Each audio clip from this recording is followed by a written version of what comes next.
Bull and Cares for 2024. You know, that would be quite the ticket, and I could see a number of us wanting to get behind it in various ways.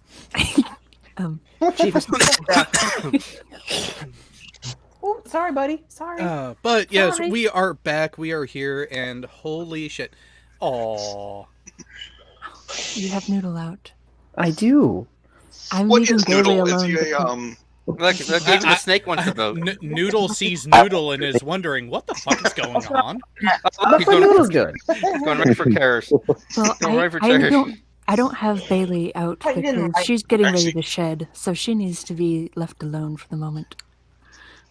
Yeah. Actually, Lord Burns looks like he's eyeing you. Oh, shit. He'll be Sorry. heading towards Mickey now.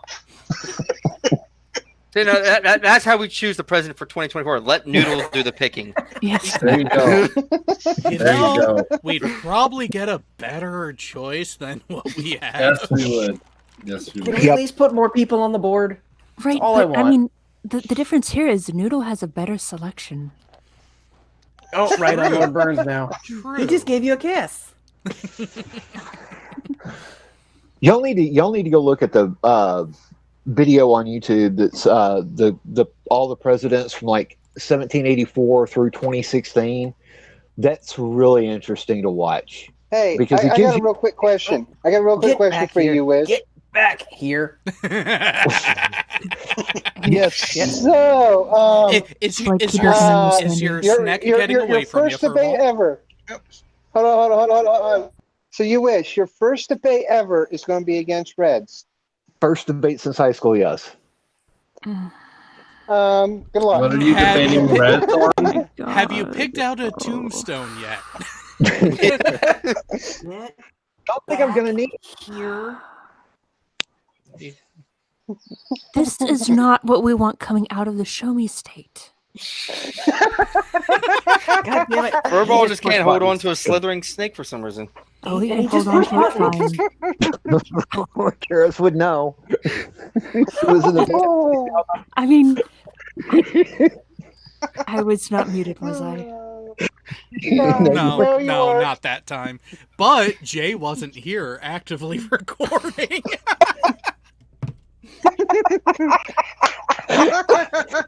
He gets away with one. But he'll just go back Until and clip Jay it after. watches- Well, the good thing That is little- we're not on air, so Wait. That little Oh, asshole just well, hung up on the call. Are We- you we- sure? We went. we- Wasn't a turd, My was it? phone's dropping out, so I'm having a call for you. Do y'all want to see? Yeah, fire it up. Why Okay, would hang we on a want to second. see what was dropped on you? I mean, we're not into scat. No, it wasn't. It wasn't scat that was dropped on me. Oh, come on. Let me. To make everyone dizzy. Furball's already making us dizzy by moving his Oh, camera around. Like it's like we're in a bad horror movie. Yeah, get that off. Wait, we're in Blair Witch. Funny. Stream's back up. Stream's up. Just what you know, the stream comes back up and there's a snake in the window. Oh, we're all going to go to hell. little This is You nothing let new, these Nikki. motherfucking snakes on this motherfucking plane. Motherfucking snake on my motherfucking mic stand. Hey, you let Yeah, the snake go move, there. Jake. You only have yourself to blame. Okay. This was dropped Yeah, on sure. me. Blame This is- myself. It was my doing. Is that a kitten? I had Or nothing to do puppies? with this.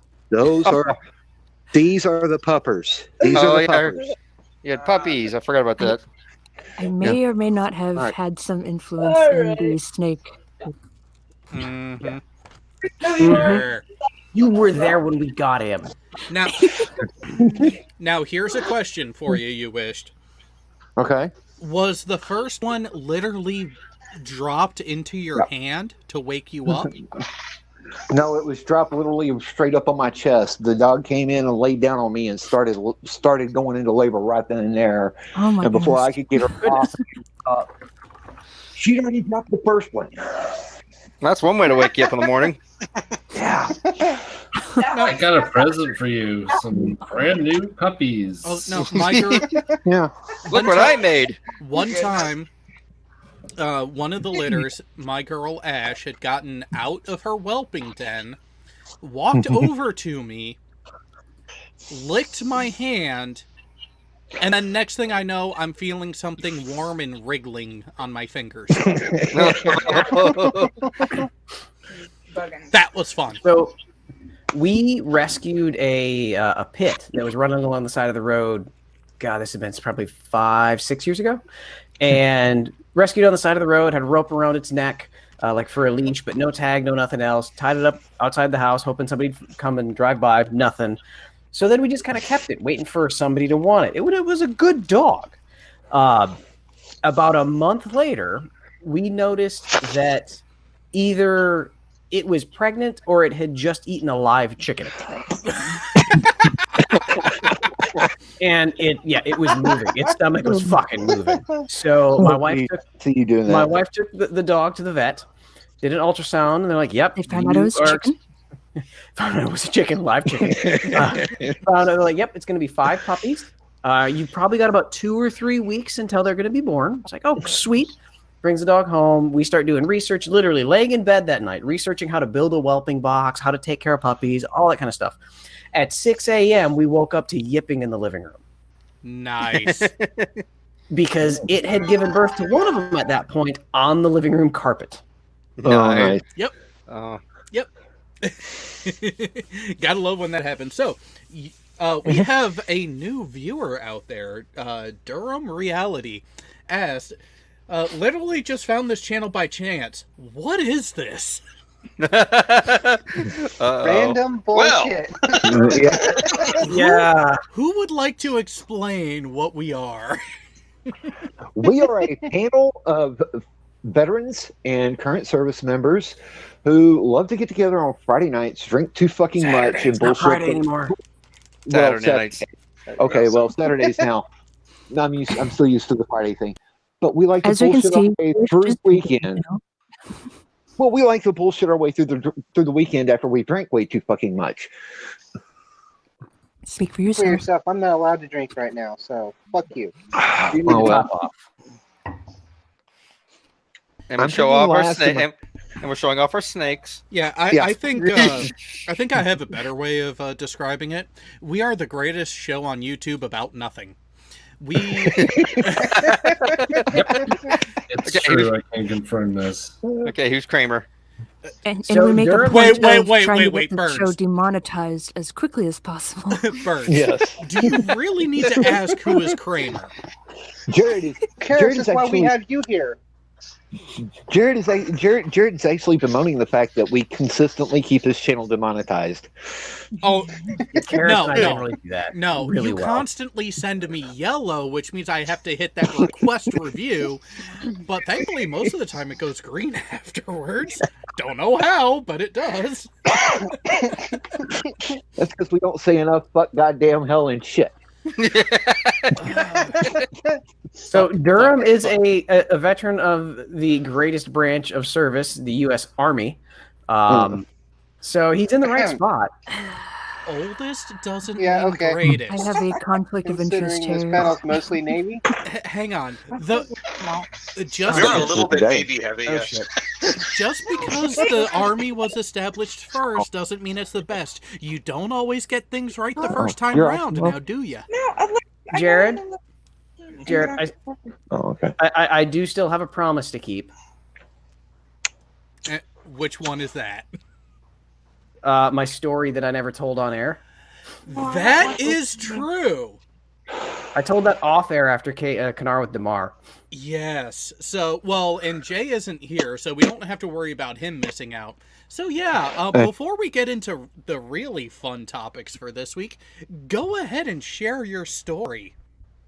So, for Durham Reality, thank you for joining the show. This is a great show about nothing. It's just us hanging out, drinking, and talking about weird shit. I am active duty Army. I have been in the service for 21 years. I am a proud member of the United States Army. But about 22 years ago, I tried to join the Navy because all I wanted to do was get on an aircraft carrier. I went to the Navy recruiter and I literally told the Navy recruiter, I will do any job whatsoever if you can get me onto an aircraft carrier. And because I had asthma, the Navy recruiter told me, I got like all the way through the MEPS process. And they're like, no, sorry. You had asthma 11 years ago. You can't join the Navy. So I said, fuck. And I joined the National Guard and they told me to lie about my asthma. And then so the truth behind that story is, yes, I tried to join the Navy first. Even though I've been in the Army for the last 21 years, I wanted to join the Navy first. And what did the Army do to me 21 years later? They made you CID. This is me landing on an aircraft carrier. Oh wait, that was after they made you CID. Yeah. Well, after that. Yeah. And that is me landing on an aircraft carrier. Thank you, United States Army, because fuck you, Navy, you wouldn't let me join. You just didn't know the password to join. Just get a 99 ASVAB and they'll waive anything. And this is the beauty that I flew out there on. Greyhound, yep. Yep. The good old providers. So that is my story. Yes, I am the Army guy on the panel. And fuck you, Navy, you wouldn't let me join. You're just jealous because I was on an aircraft carrier for 2.5 years. I was on one for like 2.5 hours, and it was the greatest time of my life. Yeah, Well, okay. and what didn't you do that time that you did on the amphib you visited right before it? What's that? And what is it that you did not do while on the carrier that you did while you were on the amphib that you visited right before? Or the day before? What did you call the vessel you were on? What did you say when you were talking to the CO? I called it a boat. Yeah, I talking to the CEO of a ship that had almost burnt down, and I referred to it as a boat.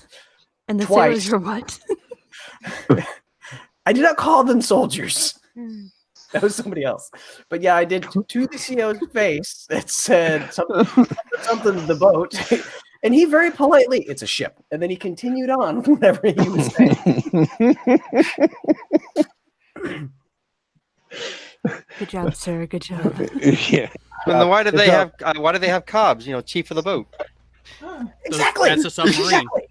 That's a submarine, yeah. Oh, is it okay? Yeah. So they call a submarine a boat, but they don't call that a ship.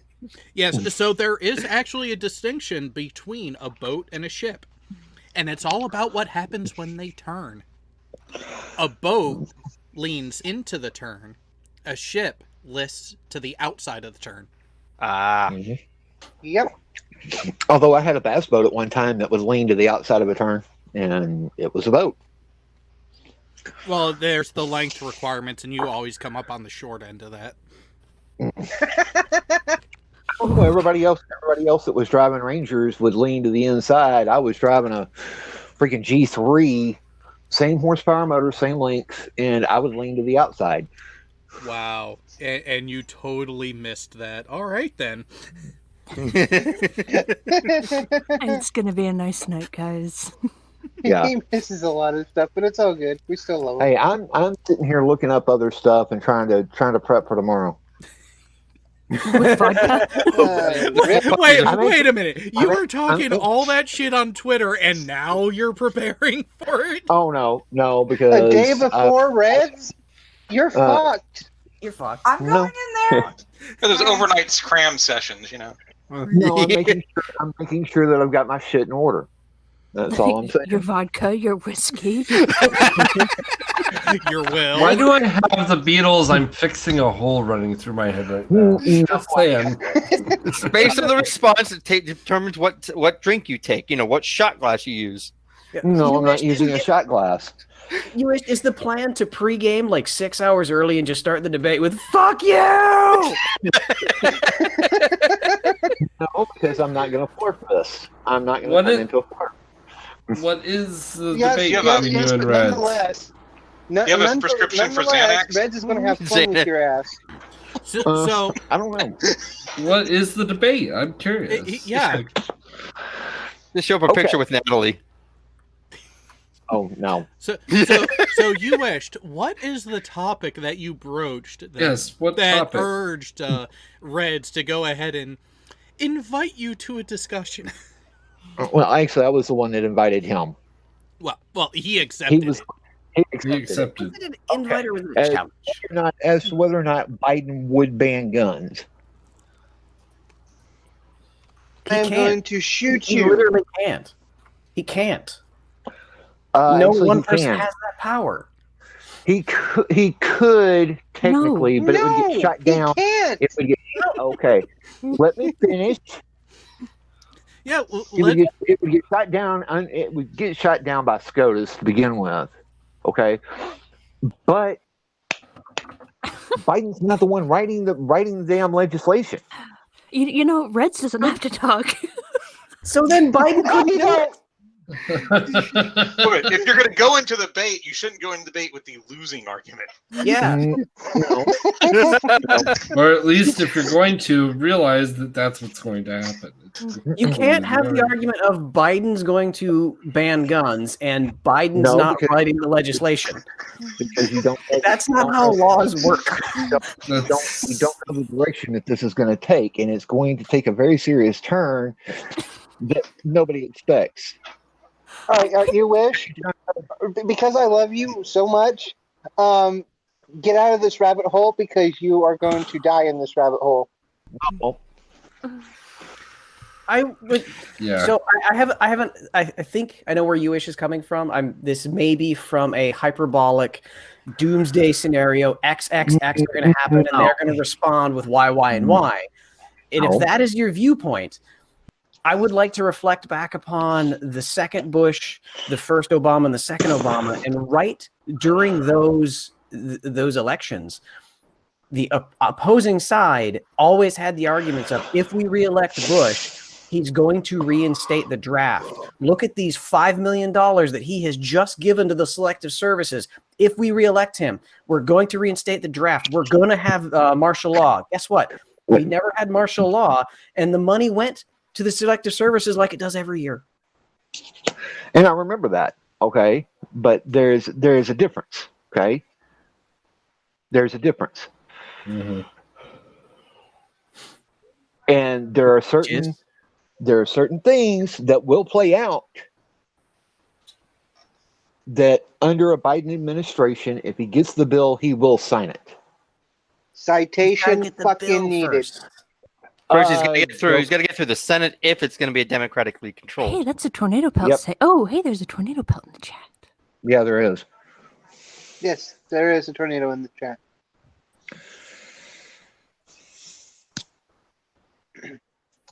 So, There are why don't we go on to 500 my steps. topic since why don't we go into my topic since it's similar? Yes, which is why I said Yes.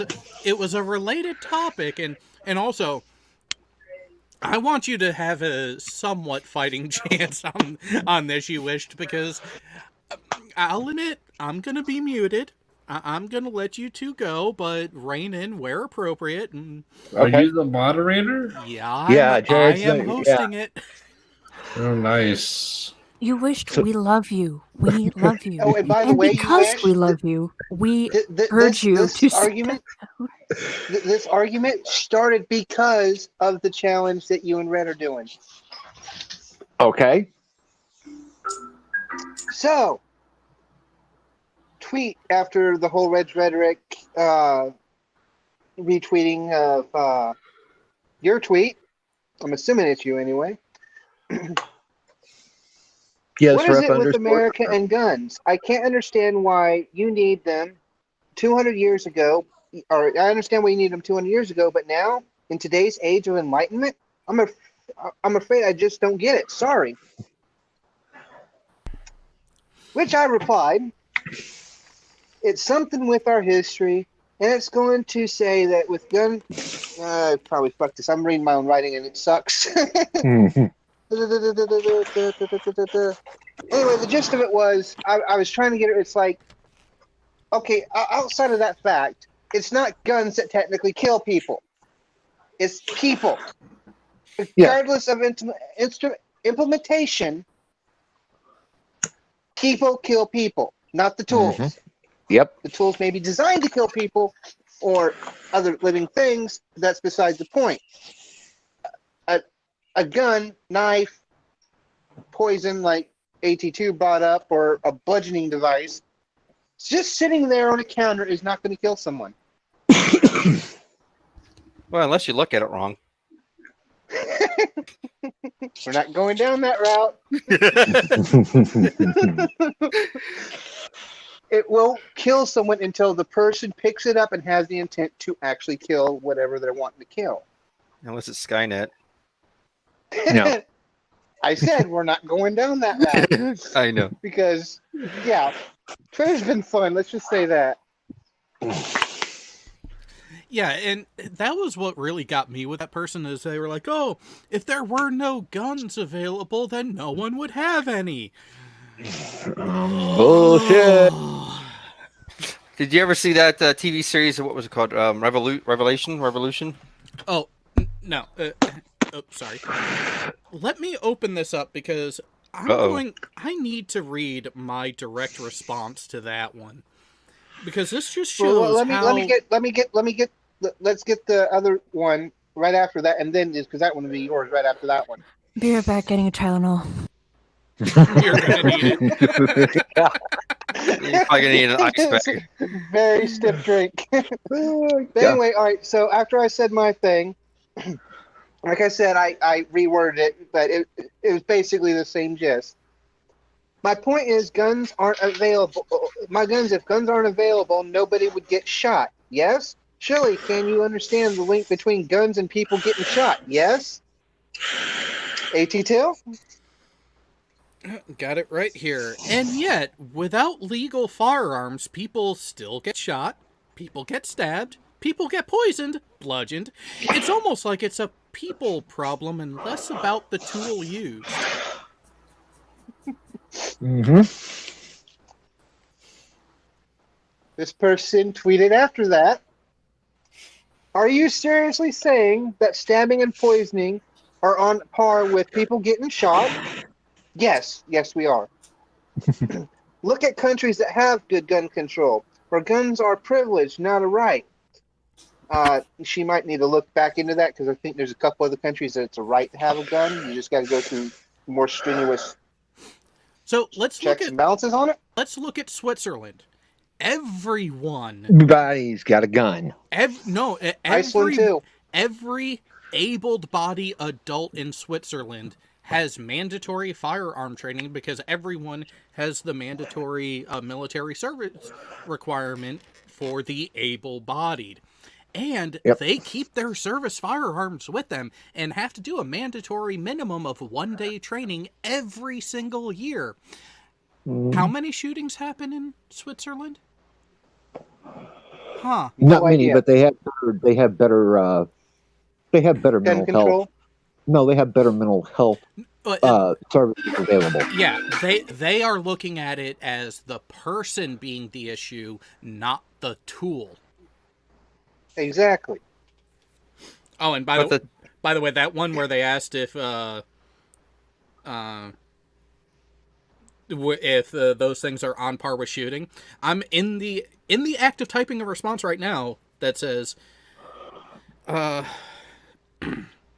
what happened when the UK and Australia severely restricted firearms ownership?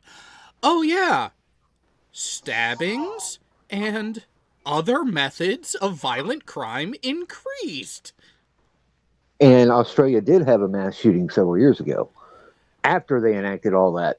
No, they had a mass shooting, which was the catalyst for the mandatory buyback that they've had one since that mandatory thing went into effect. If you go by the definition of a mass shooting being 3 people or more being injured, then yes. See, that's another thing is what they define in the category error. The way they categorize events. Most reporting agencies, for it to qualify as a mass shooting, 3 people injured or more. Yep. That's it. All right. I got something to say to note last name, real quick. I understand that. Yes, it was written a long time ago, and muskets were the premier gun. But not the Repeating only. rifles and revolvers did not come in till over 100 years later. Oh, no. See, that's actually historically inaccurate. There were the beginnings of repeating and advanced firearms even before the revolution. They were not as prevalent because they were a new technology, but it was still that thing that, yes, it was written in a time where the average firearm was not what it is now. But here's a wonderful thing. When were the basic technologies of all semi-automatic firearms that are available today, how long ago were they actually developed? Anyone want to take a guess? Developed? Yeah, like when was the actual technology that they're utilizing for semi-automatic weapons actually I'm going to developed? go with Da Vinci era. Anyone else want to take a guess? As far as a semi-automatic technology, Yeah, so think like the basic firing mechanism of the 1911. And the predecessors I'm to thinking that. that was 1790s, somewhere in there. Was the basic design for a blowback system, but it would blow back and lock the breech open so that you could reload. No, I'm talking the full cycle. The full cycle was actually probably, if you're talking about cartridge ammunition, that was after the Civil War. That was 1870s. Okay. 1870s with the metal cartridge becoming readily adopted is when you get that back. So you're already looking at people bitching about technologies that are coming up on 200 years old. Yep.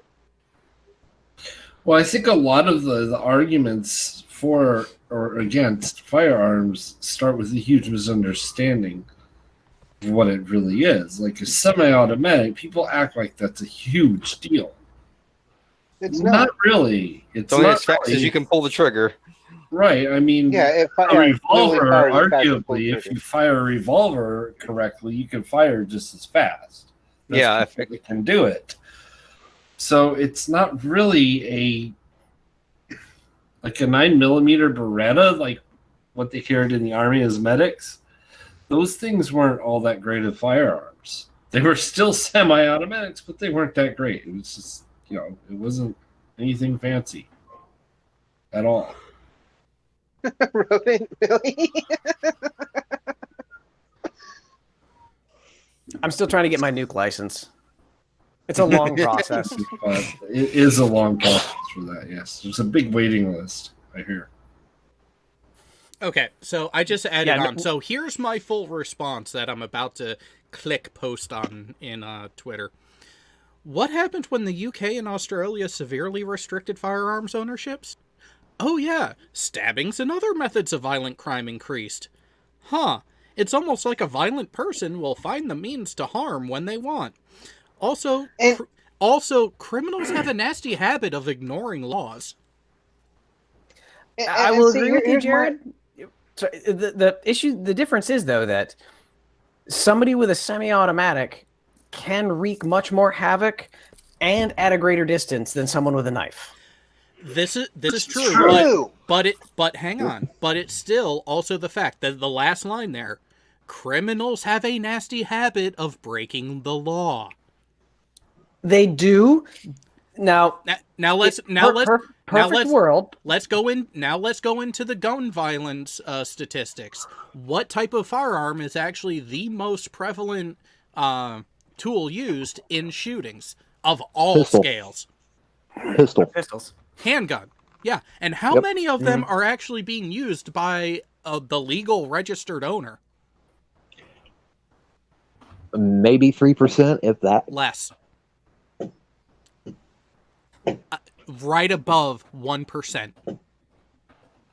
With the heavy majority of the reported gun crimes actually being perpetuated by gang members against other gang members in inner cities, as about 63%, 64% of the instances. And then a heavy number of these other shootings that are reported are actually accidental of hunters shooting themselves. Or their buddies. Yeah. See, now I like what Durham's comment is. I like debt cord. Oh, see, and that is my point, is that look at the individual making the choice, the individual deciding what action to do, not necessarily the tool. Yes, there are some tools that you do need to keep a bigger eye on, but it is predominantly really a person issue. I really need to speak in on this. Fuck guns. I'm more worried about someone who's clever enough to make a homemade bomb. Yeah. Because most of that shit's made with household chemicals. Oh, Nikki, I should not say how much I know how to do, because let's just say Anarchy's Cookbook is a fun read. And he proceeds to tell us how much he knows how to do. Okay. And we wonder why tonight's going to be demonetized. Durham has a good point, a la McVeigh. Yeah. There was nothing that would individually flag McVeigh for a question when you look at what he actually utilized for what he did. See, now, there's different ways to look at this, though. So with McVeigh, yes, when you have a McVeigh mentality, no matter what tools are at your use, you're going to find a way to wreak the most havoc. When you've got a Columbine, when you've got the theater shooting, when you've got one of those types of people, they're going to find a way to wreak the most havoc. Which, if you haven't looked into the Aurora shooting, look into what that dude did to his fucking apartment. Oh my God, he rigged that to kill. Yeah. It was epic. I've seen the FBI briefing on it. It was epic. But so those people, yes, you're not going to be able to stop them from wreaking havoc. They're going to find a way to wreak havoc. But what it is going to stop is it is going to stop that kid that picked up his mom's long gun and went into an Amish school and shot a bunch of kids. He might get in there with a knife, that type of person. And that is the majority of the type of shootings we're talking about. These big incidents, you're not going to stop those. Even in countries where there aren't no weapons, you're not going to stop those, because those people, yes, the intent is there. They're going to find a way to do it. But the average person that has a bad fucking day and just really wants to kill someone, if they don't have the tools at their immediate ready, that is a hindrance to the immediate infliction.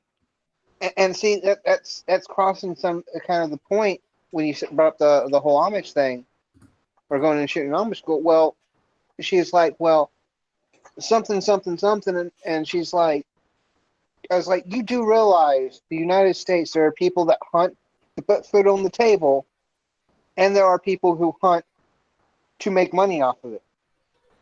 Take their guns away, and you just pretty much, and that's quite a few people. It's not a really small minority. It's quite a few people. And one of them is the Amish and Mennonite population, and that's not exactly small. Nope.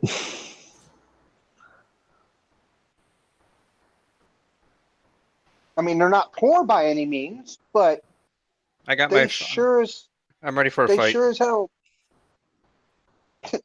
And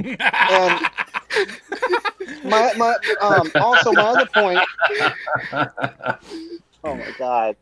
My other point was we have gun laws, we have gun restrictions, but a way a lot of people get around them is the gun shows and private sales. That needs to be regulated. Lack of background checks for, across the board, lack of background checks for private sales, for gun shows, and it comes up every time is the piss poor mental health support within the country. We have none. Exactly. See, and I agree with that last point, but the whole gun show thing is not as across the board as some people think. Because I think it would help to standardize how we do background checks across the Yes, All right, absolutely. Jared, Jared, let me tell you what happened to me in Texas. Okay, I was working security at a gun show. That's our first Had problem. a registered sex offender go in and buy 2 AK style weapons. Okay, went in, paid cash, walked out. Had 4 people approach me because they had seen this guy on the registered sex offenders list. Come up to me and say, "You got to stop him. He can't leave with these guys." I'm like, "I'm not a cop." We flagged down the cop, and the cop goes, "Unless I see him with the gun in his hand, I can't do anything." And by that point, the guy had already walked out to his car, Put him in and walked back. put him in, and left. No, he left. He left with Now, my 2 question is that actually an offense that should, or not should, I mean, is that an offense that legally prevents you from purchasing a firearm? Yes, I don't know if it is. felony. In some states, yes. Yeah, because across the board, just being a registered sex offender doesn't automatically mean you can't own a gun, because you can be a in the registered state of sex offender. Texas. So if you are a 19-year-old that had sex with your 15-year-old girlfriend, If you were charged and convicted of a felony, you cannot own a firearm, correct? Depends on the state, I think. Again, depends on the state. Usually it's violent felony. In Texas, it's a sex offense is considered a felony. Period. They don't. Yeah, but is it a violent felony? Texas doesn't discern that. Yeah, Any and that's felony where it's a state by state issue. Yeah. Under federal law, a person is generally prohibited from acquiring or possessing a firearm if, amongst other things, they've been convicted of crimes or becoming subject to certain... Okay, I got to click the link. Like what, red flag laws or something like that? Yeah, it doesn't... So, domestic violence or serious mental condition. I know domestic violence definitely does. Yeah. But that's only a temporary condition. You could get them back, can you not? No. Not for conviction. I'm talking about for those where they take them away temporarily because of certain conditions may arise. Yes. Yeah, you can if it's a defect. Yeah, but and even then, state law. Yeah, each state's different. The whole thing with again, this is where a standardization across the board, across the country, does need to be done. Where when you look at the gun shows, like down in Texas, obviously the whole background check thing is for gun shows is really case by case. Whereas here's your Sharpie, have fun. Whereas up in my neck of the woods, up in this area, in order to be an authorized purchaser at a show, you have to already have your background check on file with before the event even starts. Wow. Again, cool different areas handle it different ways Yeah. because of these issues. And that's where I am all for reform in standardizing the process to actually exercise your constitutional rights to have the firearm of choice with certain limitations, like having the ATF stamp for something that is select fire that can go full auto. I don't see a problem with that. Like a Gatling gun? Yeah. Because the ATF is going to dig further and look at, okay, you want this. Why do you want this? And it's generally collectors, historians, and weapons experts are your three that end up just wanting access to that stuff. I've got a three-car garage. I need to fill it with a tank. They've done it with cars. Like, for the most part, cars are standardized across the states. Yes, you have different DMVs, but if I buy a car in Colorado and drive to Florida with that car, for the most part, I could just take the title into the DMV here, get it transferred, and get a new registration as Florida. Yep, and the other thing you might run into is maybe just some insurance hiccups because each state's different when it comes to that too. Right. So here's the federal law. Here's the federal law.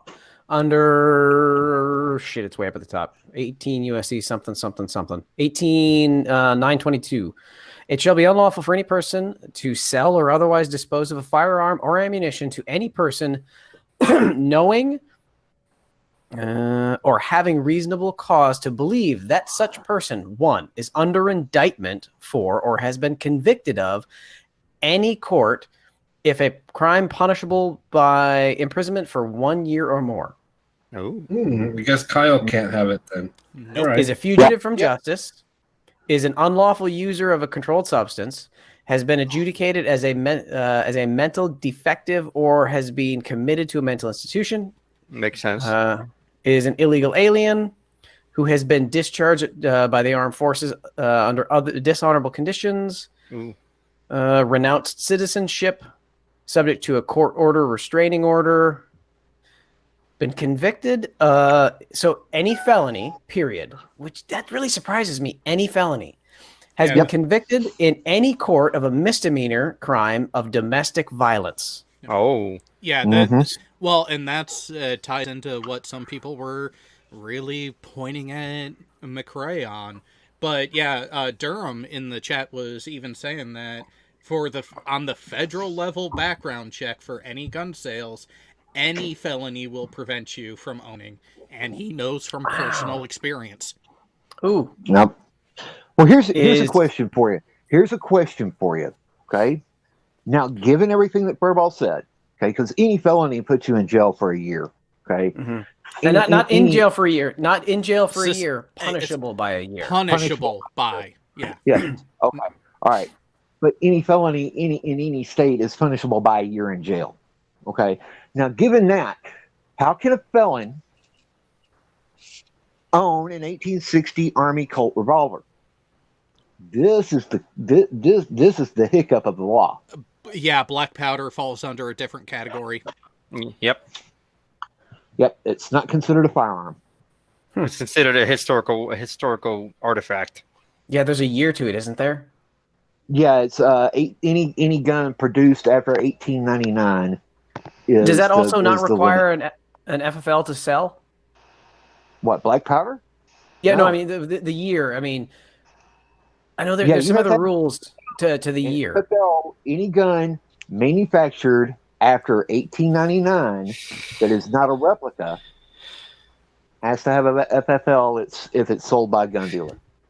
You have to be a little bit careful because it could vary by state too. Yeah, it does vary by state because I know here in Missouri personally, but it could have changed since I haven't been in the state for fucking ever. Yeah, but muskets versus any other form of firearm, muskets have a little bit more lax purchase policy than proper firearms. Yeah, so Fred Knotts just asked, what about the air rifles? Because there are some types that go up to 50 cal. That's not a firearm. And because it is an air rifle, it does not fall under the firearm legislation. Nope. Flat out does not. It's also considered non-lethal, too. Yeah, you should go watch Demolition Ranch and the 50 cal air rifle that he played with. Trust me, I know. I was going to say, yeah, Matt Carricker's done some pretty funky shit with that 50 cal air rifle of his. But like I said, though, in general, the ones you go pick up at the store, you at least have to be 16 to buy them. And on top of that, 18 to buy the black powder here in Missouri. I'm talking about the air rifle. The air rifle. So like your pellet guns, 16 to 18 is where a number of the states have the range. But what we're talking about, like the 50 cal air rifle, like what Durham Reality has, slightly different beast. I just completely forgot for the past half hour that I have a snake on my desk. And thank God it is still on my mic stand. Because otherwise you'd be like, fuck, where'd it go? He's still just sitting there. Oh no, Ginger ate it. Yeah. But here's my serious question. Okay. With an 1860 Army Colt, how many rounds do you think I can get out of it in 3 minutes? Are you drunk or sober? How fast you reload it? Yeah, depending on the reloading, anywhere from. I'm gonna say anywhere between 12 to 18, now, depending on how fast you can reload. And you would be wrong. The 1860 Colt Close to 30 if you had the speed loads. No, you don't even need the speed loads. All you need is preloaded cylinders. Yeah, There's a I cylinder was gonna. extraction pin that when you pull the reloading lever just down to a 15-degree angle, you can reach the reloading pin, the cylinder release pin, pull that, pop the cylinder, put a new cylinder in, lock it down, close the reloading lever, and go back to work. That's all you got to do. Yeah, That's a lot of work. Well, it's still quicker than doing a full reload of the cylinder that's in there, and that's where. And I was gonna say it depends on your style of reload. If you're doing a full pack reload, yeah, you're looking 2, maybe 2.5 cycles in 3 minutes with reloading the cylinder. If you're swapping the cylinder, yeah, you're looking 4 to 6 cylinders swapped in 3 minutes, easy. Yep.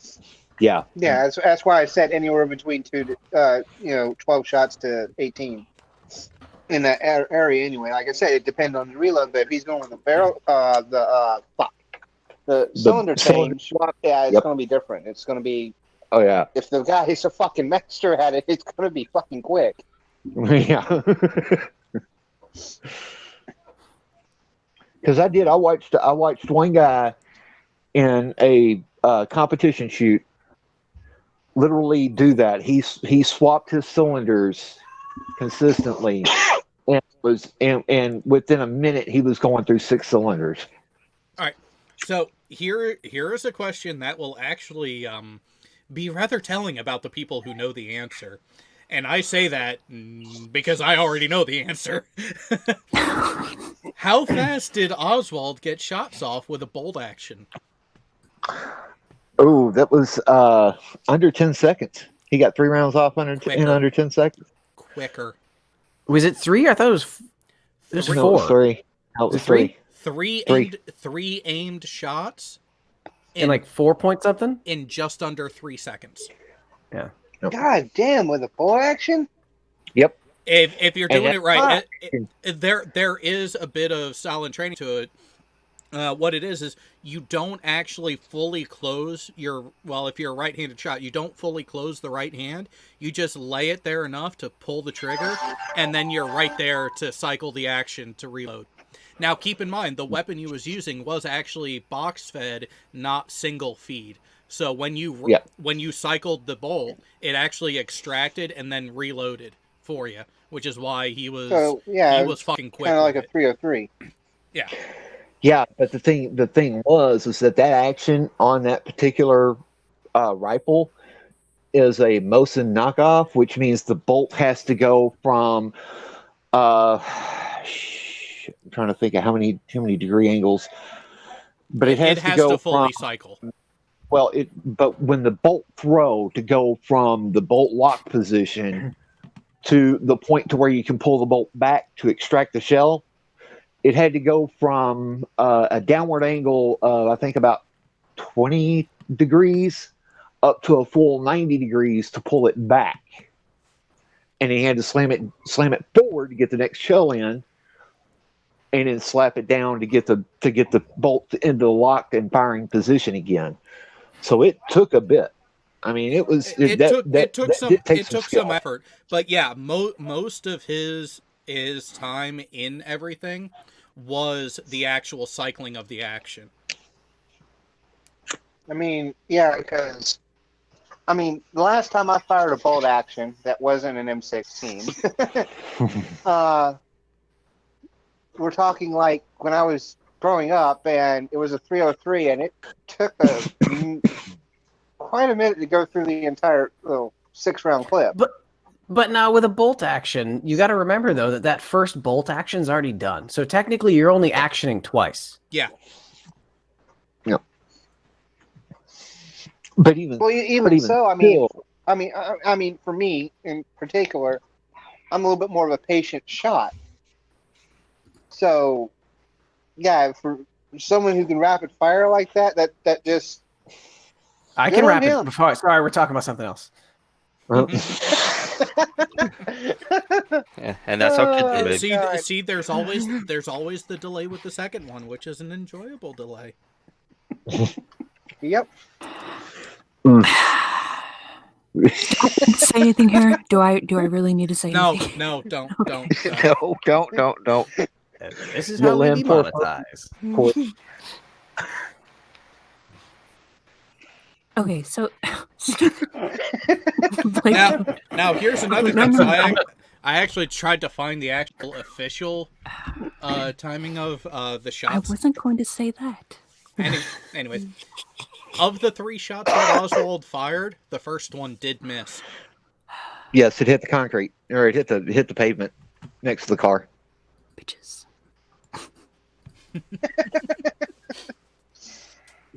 Where it hit. Because they actually have 3. Well, they have if you go to the West End in Dallas, there's actually a tour you can take where they put you in a replica limousine that Kennedy was riding in, and they play the audio of the radio feed from WGA down there, and they drive you, and exactly over the X's you can actually hear the gunshots where the X's are in the street, and that's exactly where the gunshots were actually fired, and that's exactly where they were hit. There's actually a circle there where the first bullet that missed was actually did make impact there on the street pavement. I've been down there. I did the tour when I lived in Dallas. It was, oh God, when did we do that? We did that. We did the limo tour, but we did horse carriage. Yeah, we did the horse carriage down through there the night we got married. To give me a horse carriage ride. Yep. That was the first night we were married. Oh, speaking of which, Tuesday, y'all need to tell y'all need to tell Country Girl congratulations on sticking with this asshole for 20. Nice. Hey, Congratulations. she's at retirement age then. Yeah, pretty much. I'm surprised. You've got 1 more year until your marriage can legally drink. You know what though, Furball? I just have a question for Furball, and yes, it is related to the chat. Who volunteered for the female vocal part? This guy. We're talking about you.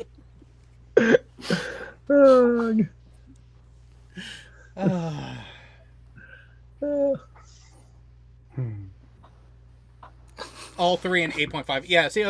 Hey Jessica, I'm not limited to a screen.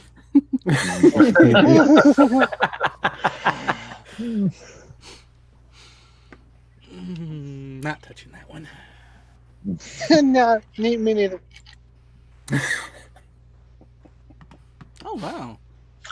So, you know what? I think that number is actually just the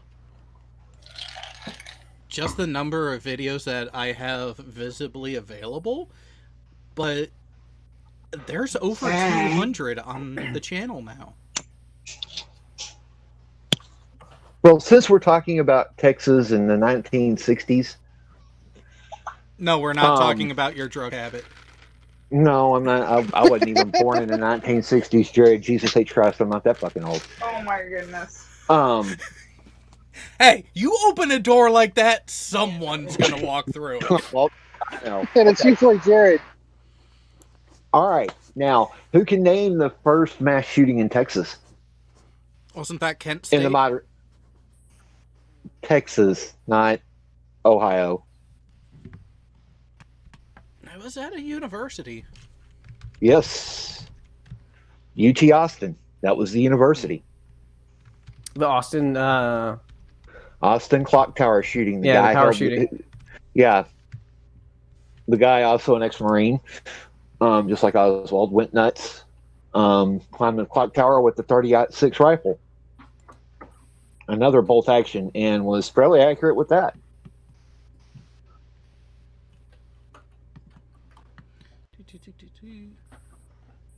Oh, wow. He also had with him a Sears Model 60 12-gauge shotgun. Yep.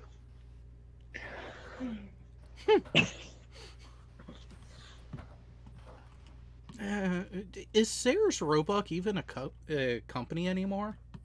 Sears is. Not hardly. Well, Sears is, but yeah. It's not as prevalent Sears as it isn't once even was. either anyway, because they went out of business. Yeah, because didn't Home Depot buy the Craftsman line? Oh. Walmart currently sells Craftsman, so it'd be Lowe's. Oh, okay. Oh, Jessica G. That is the third topic. And you know what? I think it's time we actually pose that question to the panel. Who else here watched the Aaron Raw and Nathan Thompson debate? I missed that one. I was too busy missed with that the too. election. Well, let's just say buddy boy Aaron just he fell for the trap.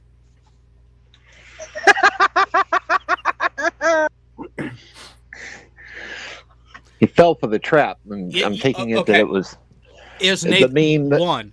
It was Nathan Thompson that he was debating on the shape of Okay. the Earth. I have no idea what that means. Does this have anything to do with rocks? No, Okay. thankfully, no, not this Yeah, time. wait, no, Jared. Yes, it does. The Earth. Nathan Thompson being that rock. God damn it, BM. Oh, it gets better. So apparently, through James and directly to Nathan Thompson himself, Aaron Raw said, in order for us to have this debate, I am requiring two things from Nathan.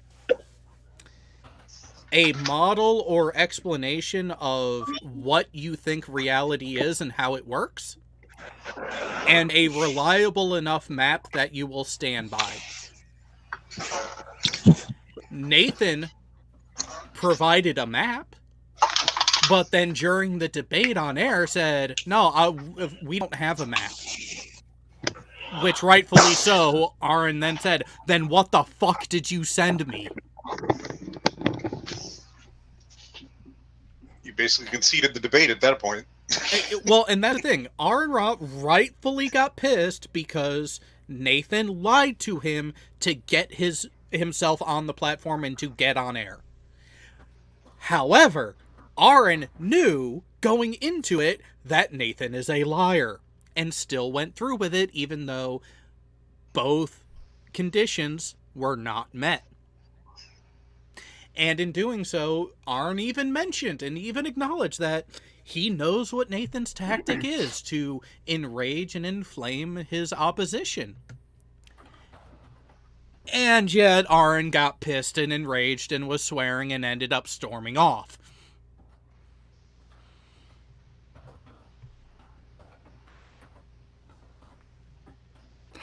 You wish? Could I have some of that vodka?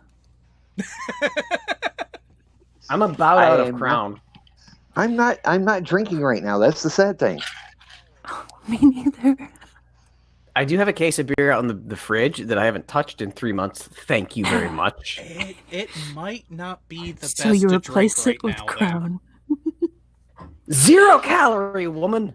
It's 0 calorie alcohol is 0 calorie. Yeah, well, he finally got Sorry, through with the less keto calorie. diet, and Sorry, guys, this is an ongoing argument. It's an argument that will never stop.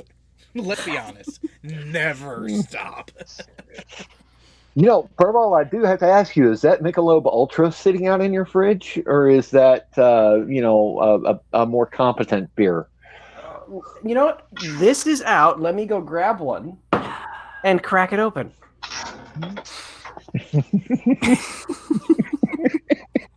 This will be I'm not interesting. buying it. Oh, God. See, and that... All right, Mute all Dog- right. I guess I gotta go into his texts now. Oh, Damn. of course. Mute Donkey does bring up something interesting. Aaron's opening was way off for a debate with Nathan. Yes, Aaron Yeah. was... They both made mistakes. Thompson by being himself and being the dishonest, lying dipshit that he is. And Aaron was not actually, in his opening, was not actually presenting anything to counter what Nathan's general talking points are. He went too much towards his young Earth creationist experience.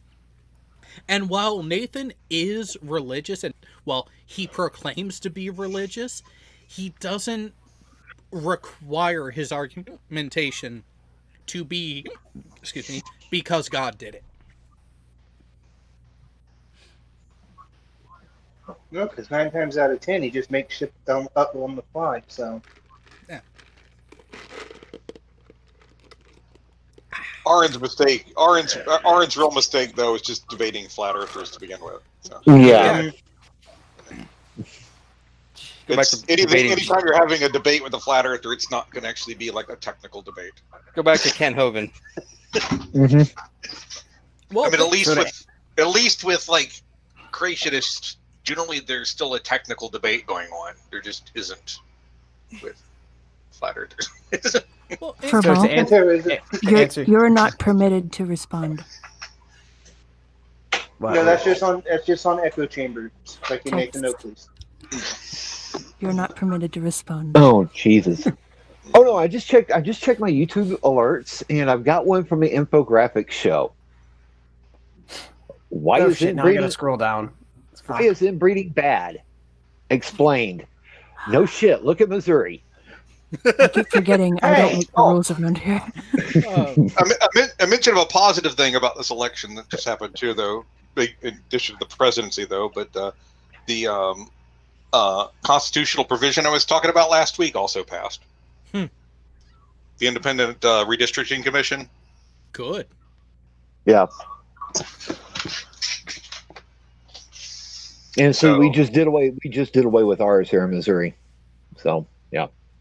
Yeah, we just created one. It's how it's going to be set up is basically you're going to have there's going to be eight people on this panel, and there's going to be 4 from the Senate, 4 from the House of Delegates, 2 from two from the major and second major parties. So basically 2 Democrats, 2 Republicans.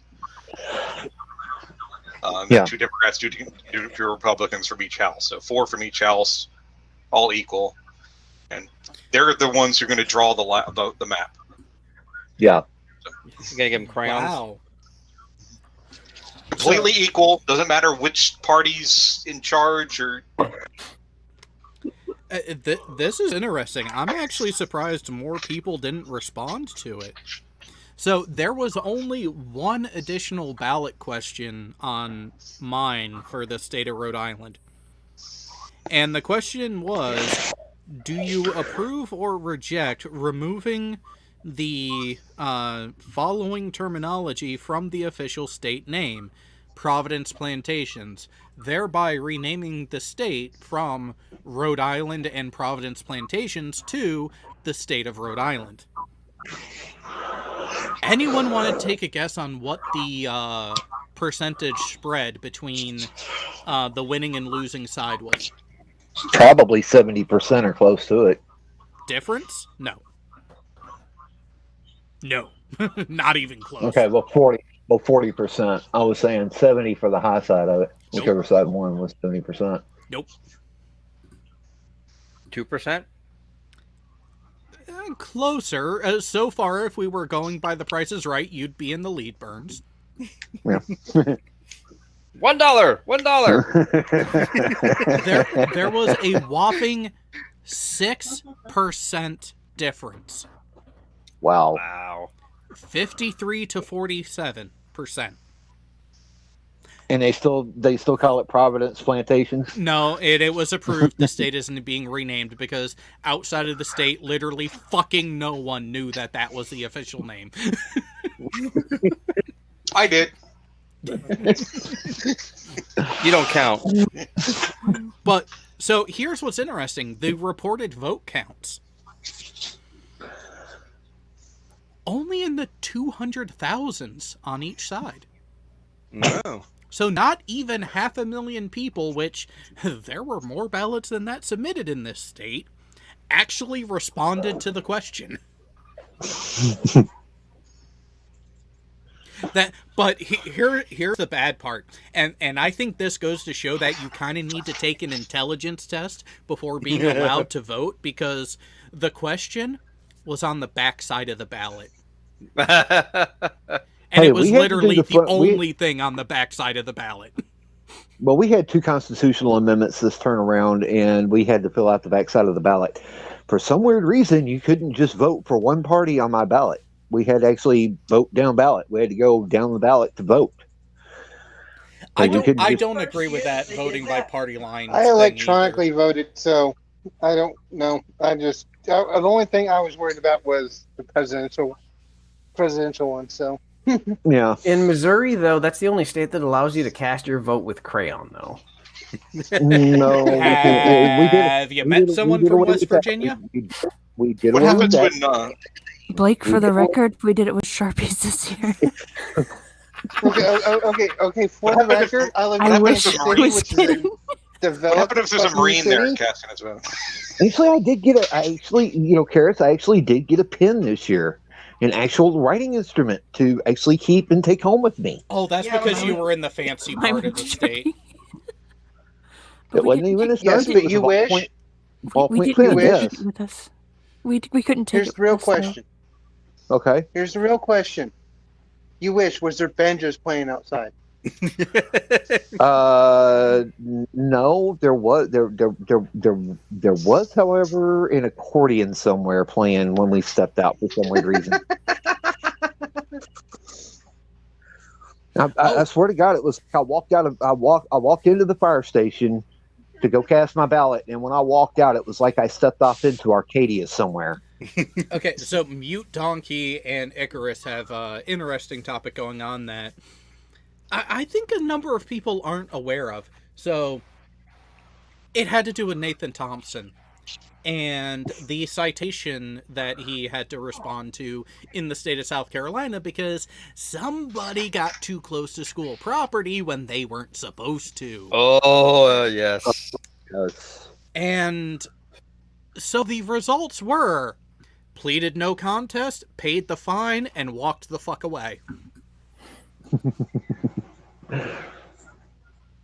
But of course, You know, he he's going to would. do that at one point, and he's still going to go to jail, right? Yep. Oh, yeah. He's going to keep pushing his luck, and it's going to get to the point that they're going to see the habitual nature of him doing this and being cited for it, and some judge is going to be like, no. I see you've done this many times now across this wide of an area. No, you're not getting off with just a fine this time. Yeah. He'll just consult Kyle's lawyer. Which Well, one? no. Wait, wasn't the issue. Wait, I'm curious. Which lawyer Burns? The imaginary one or the one that ran away? the one he started with when he said he had one. The imaginary so- one. Yeah. Chances are either he was real, but is dumb as shit. It was or real in it his was head. imaginary. It was real in his head. And we all know who I mean by the one who, yeah. Oh, Rodent no last name. He has a suggested pre-voting question. What flavor crayon is this? Hang on. It only applies to Marines, though. Yeah, I was gonna say, Yeah. are you trying to make it so no Marine can ever vote again? Yeah. No. What flavor does this marker smell like? Hey, now wait a second. No. Back in the 80s, smelly markers were actually a thing. Yes, Yeah. they were. Yeah, I was gonna say that's a problem, Burns, because they've done that shit before. Yes. And it still is. How many lights do you see? It depends, because some of those smelly Burns? markers back in the 80s could actually get you show. high. Yeah. No, that's after they eat the crayon. Then you ask them how many lights do they see. Oh, Todd Fuller. I cannot declaratively say what involvement Nate Brody did or did not have. But if there are people who have more information in the background to say more, I will let them. I I was suspect. going to say that's why I didn't even say his name. Yeah, I have suspicions, but nothing evidential to go off of. But I would not be surprised if there was some involvement. But it is purely conjecture. See, I have a signed document. He's even got his name on it. Is that like the birth certificate and bench warmers? And look, the signature's the same on this one too, and this one. They all match.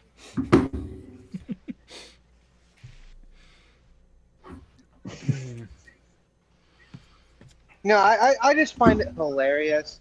He was looking for. He was looking at maybe a couple years in county, to now where he's looking at probably a couple years in federal.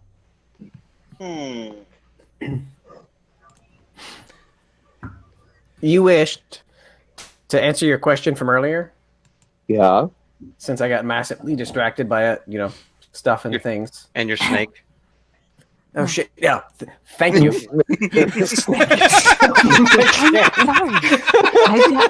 I'm sorry. You I got distracted. I got distracted by stuff, and You better put a bell on that thing.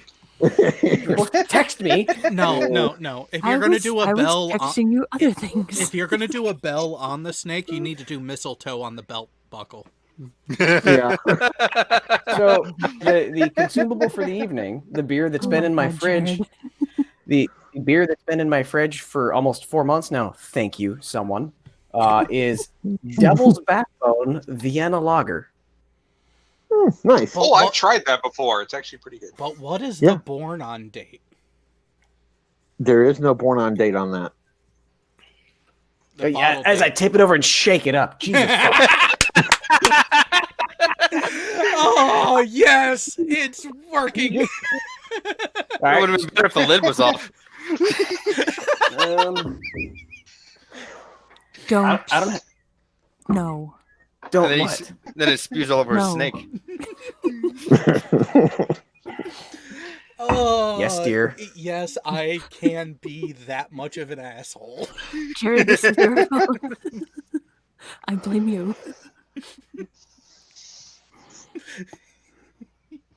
Wait a minute. I thought it was still hashtag Steve's fault. Oh, it's always Steve's fault. All right, so we do have the third topic that could be rather interesting to dive into, but we don't have team here anymore. Uh-oh. Oh God. Damn it.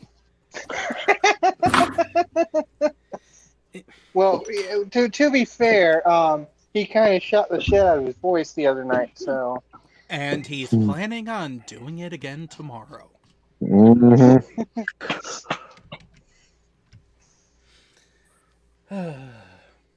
Might want to put a reminder there, Furball. Remember Snake. Her name is Karis and she failed me. But no, put a post-it note. If you get to be distracted by my texts, I get to be distracted by yours. Put a post-it Charles is note on the distracted by his- monitor. Watch out for Snake with an arrow pointing to the mic stand. Yeah. That way, when you look over, if the snake is gone, you know you have a problem. Yep. Why is the snake holding a gun? Why is the in the snake basement. gone? This lack of gun control got really out of hand.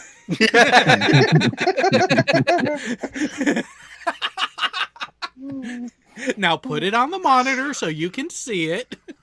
Right there on the monitor. Let me put that right next to my computer text message app, because I'll be looking at that. You get Google or Alexa to give you a 15-minute reminder. Check for snake. I think it'd be Siri. Siri. Yeah. Yeah, poor boy's into Apple.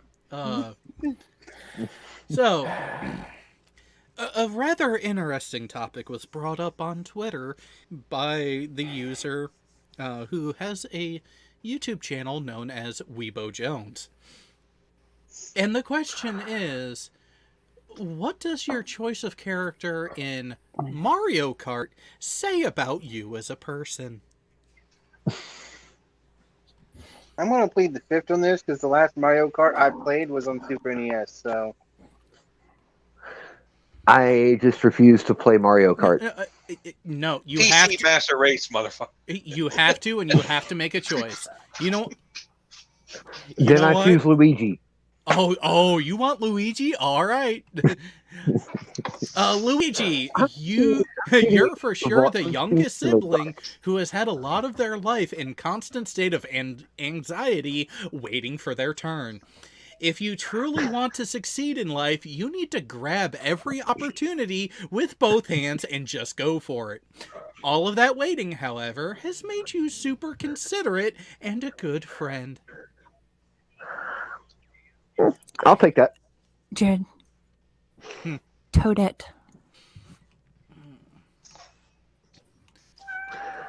Who are they? There's Toad, there's Luigi, Wario, King Boo, Princess Daisy, Diddy Kong, Dry Bones. Oh, Toadette is not on this list. Oh. I would have to say Peach. But that's me. Princess Peach. You are a strong, independent princess who doesn't need no Mario to rescue you from the castle. You've proven time and time again that you're a baddie who is not to be fucked with. Mario? Haven't heard the name in years. You're too busy winning gold and making money moves. Oh, you're a gay man. There's no in between.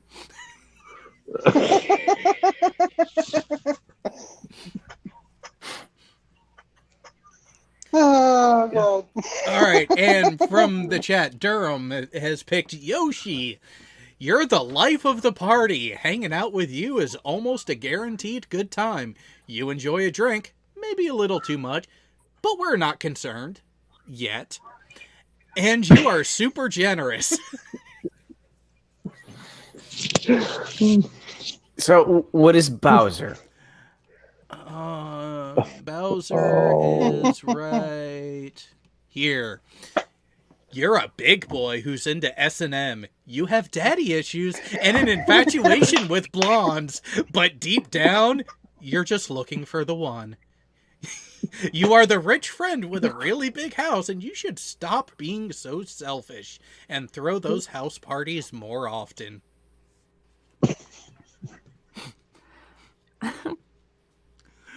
Oh, please, someone pick Donkey Kong, please. Parts are true. Parts are true.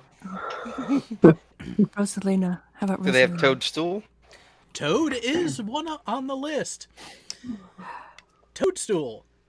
You're cute and wholesome as heck. You give people your spare change in the canteen line if they're a few cents short and really fanging for a pizza rounder. You are the best kind of friend who has no hidden agendas, and you're just inherently good.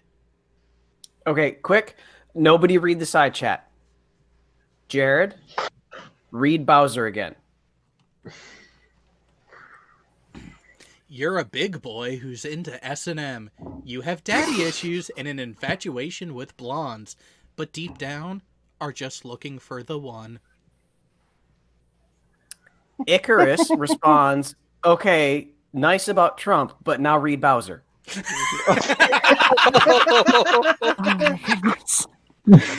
Oh. Well, you also have the second part of it, too, where you are the rich friend with a really big house, and you should stop being so selfish and throw those house parties more often. Okay, I thought that was He shares. the problem. He threw a house party and somebody said he was getting peed on by Russian prostitutes. So, Oh, we're still on Trump. Okay. yeah. Yeah. Do you guys know what the difference between a chickpea and a garbanzo bean is? The name? The difference between the difference between a chickpea and a garbanzo bean is that President Trump is never paid to have a garbanzo bean on his face. Oh, nice. Jared. Yeah. See if Rosalina's on your list. So, Princess Daisy is on the list. Diddy Kong is on the list. King Boo. Let's hear Donkey Kong. Let's hear Donkey Kong. Yeah, Mike 71 put Donkey Kong down as a question mark. I'm trying to find one of mine that is on his list. Well, hang on. I will put the list into the internal chat so everyone else can open it as well.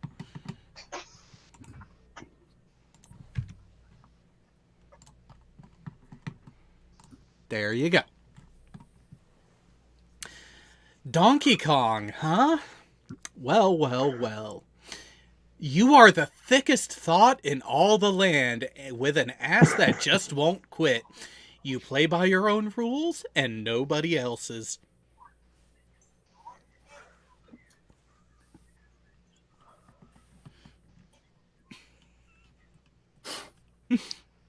The picture with Wario has him shaking his ass in your face. Uh-huh. It's Wario. What do you expect? You're a thick-ass serial killer who wants to wear my skin to your birthday party. Don't fuck with you!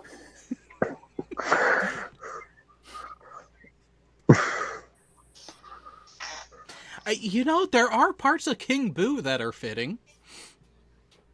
You're terrified of commitment. There's parts of Princess Daisy that are fitting. Hang on.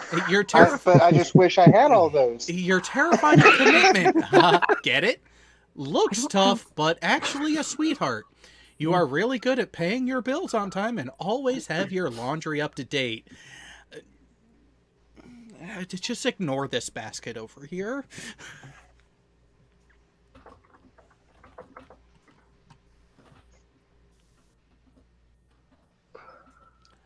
Wow.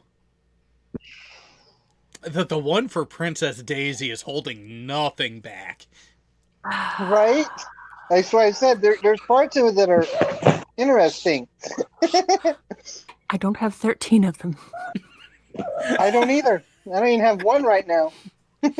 Oh, for those who are wondering, Princess Daisy, you're really pretty and rich with zero responsibility and not much of a personality. You have 13 sugar daddies on rotation. Wow.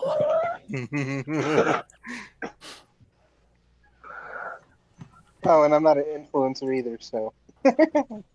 This is the one we're reading from right now. Whoa. Diddy Kong is dangerous. You're really clingy and still send your ex "I miss you" texts at 3 a.m. Even though it's been 2 years and she's totally moved on. Let it go, my dude. Oh god, my dude, is Diddy Kong fucking uni? Yep. Hang on, let me read this again for you, Furball. You're really clingy and still send your ex "I miss you" texts at 3 a.m. So oh my Jesus, fuck, that's uni. He can't move on, and he's obsessed with everything from the past because nothing is relevant. Mm-hmm. Now the interesting one is Mario. Whoa! Known for in Diddy Kong the unshaven look. Playing there. But not for totally pulling it off. Yeah. Yeah. Yeah. I don't think he pulls it off. I love the line at the very end. Whether you agree or not, you can't unread this. Just to let everybody know, the snake is still there. I saw the note. See? I have some good ideas. Well, we're the Navy. We usually do have good ideas. He's Army, so they just still. Yeah. He's still investigating. Well, I was more thinking something that involved an altar, but never mind. Oh my god. Are you serious? Mario, you're a natural-born leader, but can also be annoying as fuck sometimes. No offense. You're either an only child or the kind of person who invites their friend around to play PlayStation, but will play a single-player game and never give the other person a turn. You are, however, a ride-or-die kind of pal. If someone needs you, you'll be there, and we love you for that. I'm gonna go get some sushi. For having a mustache before That's it was not cool. fair. Bring back enough for everybody. Can't do. Okay, you're only a couple hours away from me, so. That's true. And we still haven't arranged that yet. You know, you could meet. You could meet in. Oh God, where's that cheese place at up 13, Karis? Oh, Osceola cheese. Yeah, Osceola. You could there. Okay, that's it. You, me, and Jenny are going to Osceola cheese. Okay, I can deal with that. I'll have to bring the bitter half though. Okay, so who? Let's find out who this one would be fitting for. Do better and love yourself a little more. You can be anyone you want to be. Don't settle for mediocrity. Oh my God. I know. I just can't say the name online. And the Mario Kart character, Koopa Troopa. Hey, Karis. Yes, darling. 5, 4, 3, Oh, premature, goddammit. 1.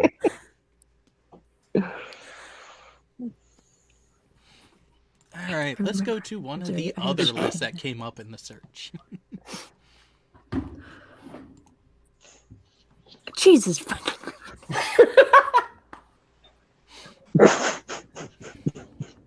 Are you playing with the deodorant again? No, he's probably sending her snake pics. No, you don't know what the deodorant is there, you wished. Hey, buddy. The real snake. He turned around. He's looking at me now. But like that is more accurate. Continue searching gifts.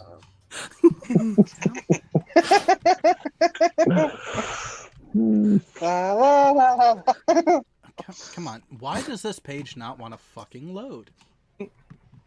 Speaking of.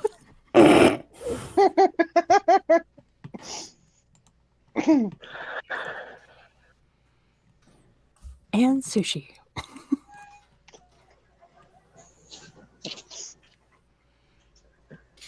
All right.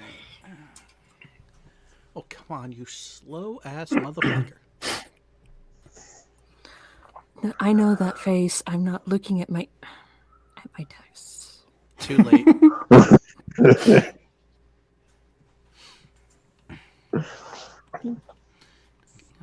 Toad, Luigi, Yoshi, Bowser. I love the one for Wario on this one. It's just 2 words. You nasty.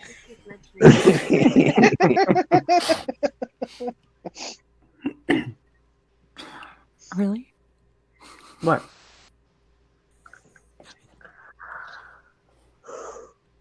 I don't know what you're talking about.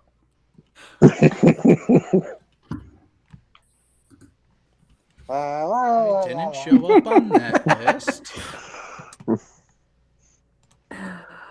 Okay. And time for retribution. Oh, as if there was ever a time it wasn't. Hey, buddy.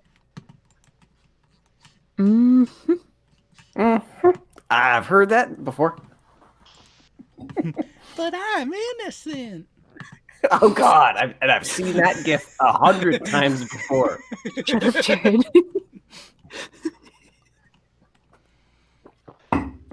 Oh shit! Time to scroll down. Just a reminder. Yep. Oh, okay, here's a different one. Back to the future, as it were. So, Mario, you're type A and probably have anxiety. Luigi, you're shy and neurotic. Princess Peach, you're all about the drama. Yoshi, entirely wrong.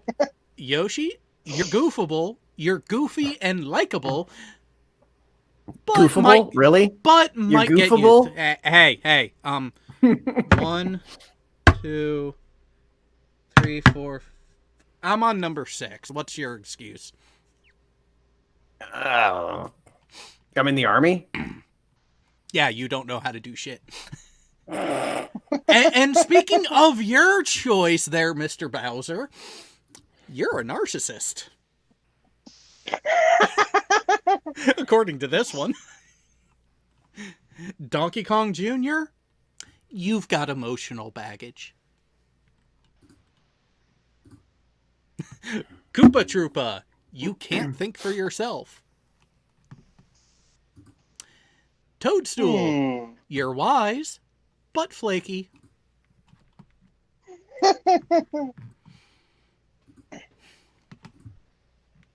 Oh, here's a good one. What your Mario Kart character says about your sex life. Oh God. That can't be good. It's gonna be entertaining. Is this gonna be one of those? He's already evil laughing. Is this one of those stupid Facebook surveys of which gem are your eyes? Nope. It sounds like it though. Hang on a second, Jared. Before you start anything, this is in honor of Karis and Furball. End up eating a steady diet of government cheese and living in a van down by the river. That's so wrong. Anyways. Thank you. So, You're welcome, you too. So, as Mario, one of the most iconic characters of the Mario Kart series, this character has nothing special about him. If you're a person that tends to race as Mario, you can be pretty forgettable when it comes to getting down to business, as you're not too good. But not too bad as pleasuring as your partner. Other than that, there isn't too much to say about Mario, as no one really cares about him. That's horrible. And that's just how the list starts. Jesus.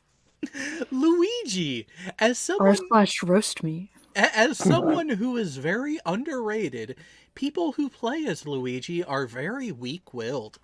As you have a lot to bring to the table, you are usually outshined by other people. Especially Mario people that tend to get much more credit for anything and everything by women. This in turn makes Luigi people very sexually frustrated. This built-up frustration is sometimes let out on Mario people, which results in virgin-on-virgin violence.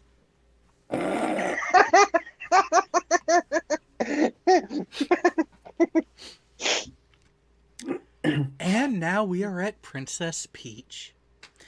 As one of the most embarrassing people to play in Mario Kart Saga, people who tend to play as Peach usually have the medical condition known as BDE, or as we like to call it, big dick energy. This means that people who race as Peach have massive schlongs and can perform amazingly in bed. If you have a lover that likes to play as Peach, you will have no trouble being satisfied whatsoever, and will be extremely happy in your relationship.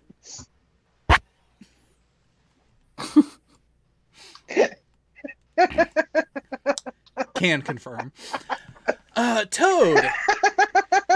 Toad is a no-good piece of crap racer that is obnoxious and annoying. If you play as Toad, you're gay and no one likes you.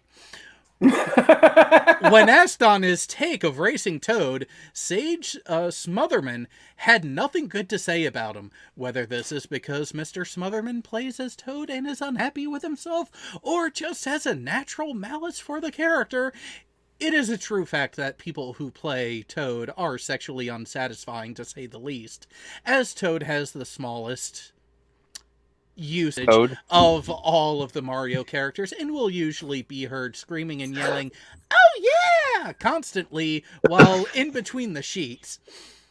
This results in Toad having the highest concentration of virgins out of every Mario Kart player. The sad part is I know a few people like that.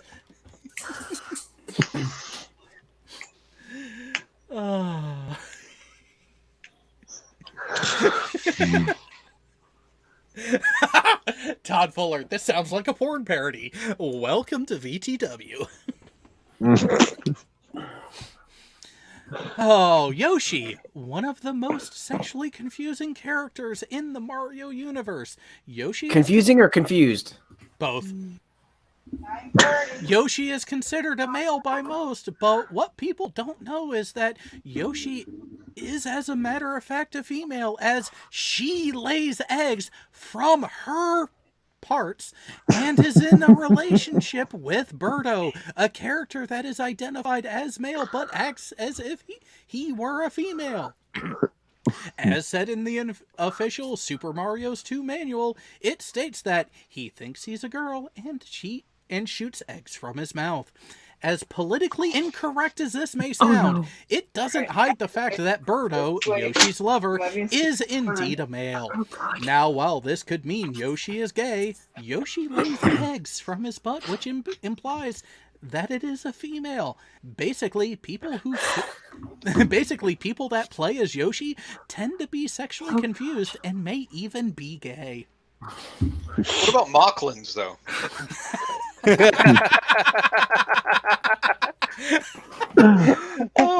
So there you go, Jared. And when OBS decides to play the announcement, we have a super chat for Karis to read. I can't read anything. Nope, not right now. Not right now. Yep. Nope. Perfect opportunity for it because of what's going on. No, you don't know.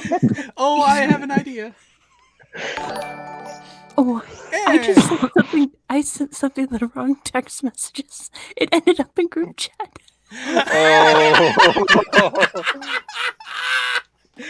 Oh, see, see, perfect opportunity. It's almost like I kind of have a sixth sense of when these things are going on. But from Rodent No Last Name for $20 US, demonetized compensation. Back in the 90s, I ran for local city council, promised to do absolutely nothing in office, had bumper stickers that said, he's truthful about lying to the voters. Still got 1.6% of the electorate.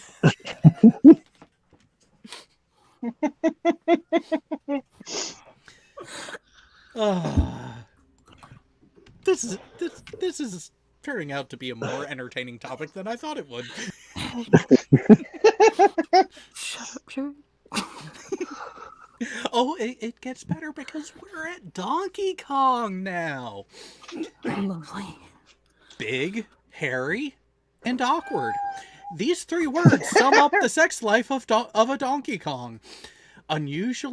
Usually very quiet, these people can appear out of thin air and will be very quiet until the dirty deed is done. After finishing said deed, they'll beat their chest like a gorilla and make loud snorting noises.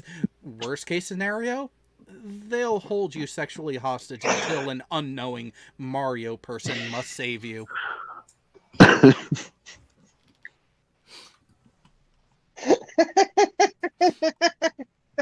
Like, I'm sorry. There's only 2 more on this list. Wario. Sometimes words can't describe something due to how immensely amazing it is, or how it has changed something for the better. This is definitely not the case for people who play as Wario. Wario people tend to scare other mates away with their obnoxious attitudes and their ungodly appearances. This results in Wario people keeping to themselves and tending to go out of their way to look better, and will spend lump sums of money on their clothes, cars, looks, and especially noses. This will give them the title of that one ugly friend that always looks fly among the friend group. This, in turn, results in Wario people being the subject of most jokes to their god-awful looks. And now, for the pinnacle, we are back to Bowser. Overcompensating would be an understatement when it comes to people who play as this god-awful character. Big trucks, huge houses, nice clothes, strict gym regimen, you name it, they got it. All of these big things they have are only to hide the fact that they have the smallest package out of every Mario Kart character ever. Nothing will ever be able to hide the fact that they'll never be packing as much as anyone. Even a Toad, the most hated character out of all of these, will always have a leg up on any given Bowser player on any given day. It is considered one of the 8 wonders of the world just based off of the fact that most Bowser players will never be able to see their own thing. This forever torments these players, as never seeing your own package as a boy can be extremely bothersome to many. How can you see it if it's always stuck somewhere, though? It's not always stuck somewhere, only when we get the opportunity.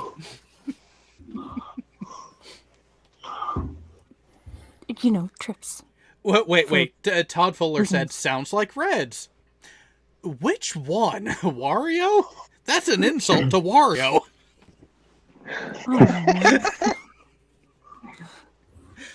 Don't do that to Reds.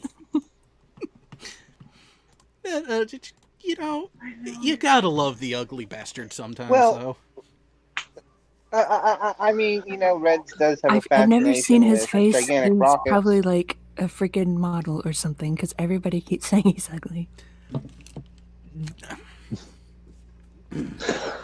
Okay, so Karish, you're not allowed to describe it. All that I am asking for is the initial response. Do you have Discord open?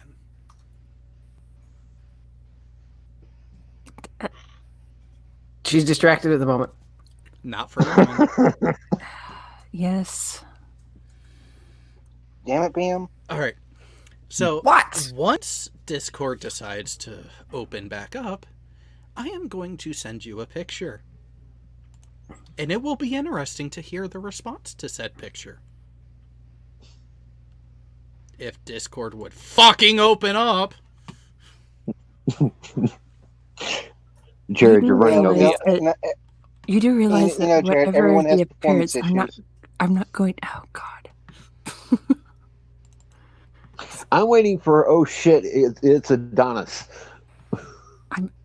Patience, child. There are other things going on over here that hopefully do not end up in group chat. Some of us know how to use. Well, I take that back. At least we can go into a work group chat.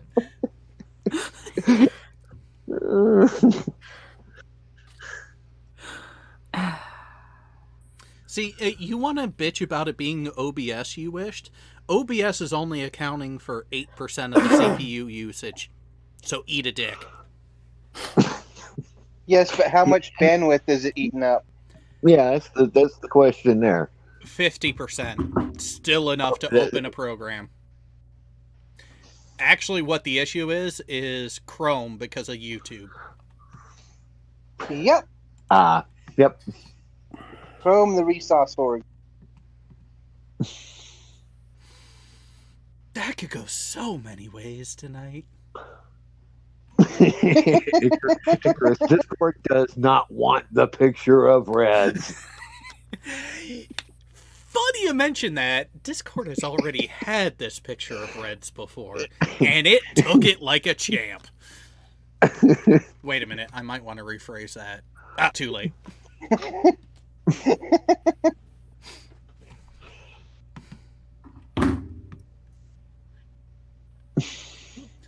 You know, Donkey, I closed all those tabs before we went live because, well, I didn't want to risk anything like those two.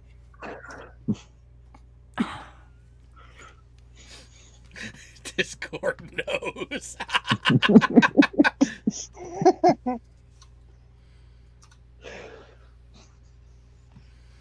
Hey, we got a wild Terry in the chat. Everyone, go ahead and Terry! welcome my favorite Kiwi. Hey. I'm liking the land of New Zealand. Love you, Terry. How does it feel, Terry? How does it feel to hang upside down every day?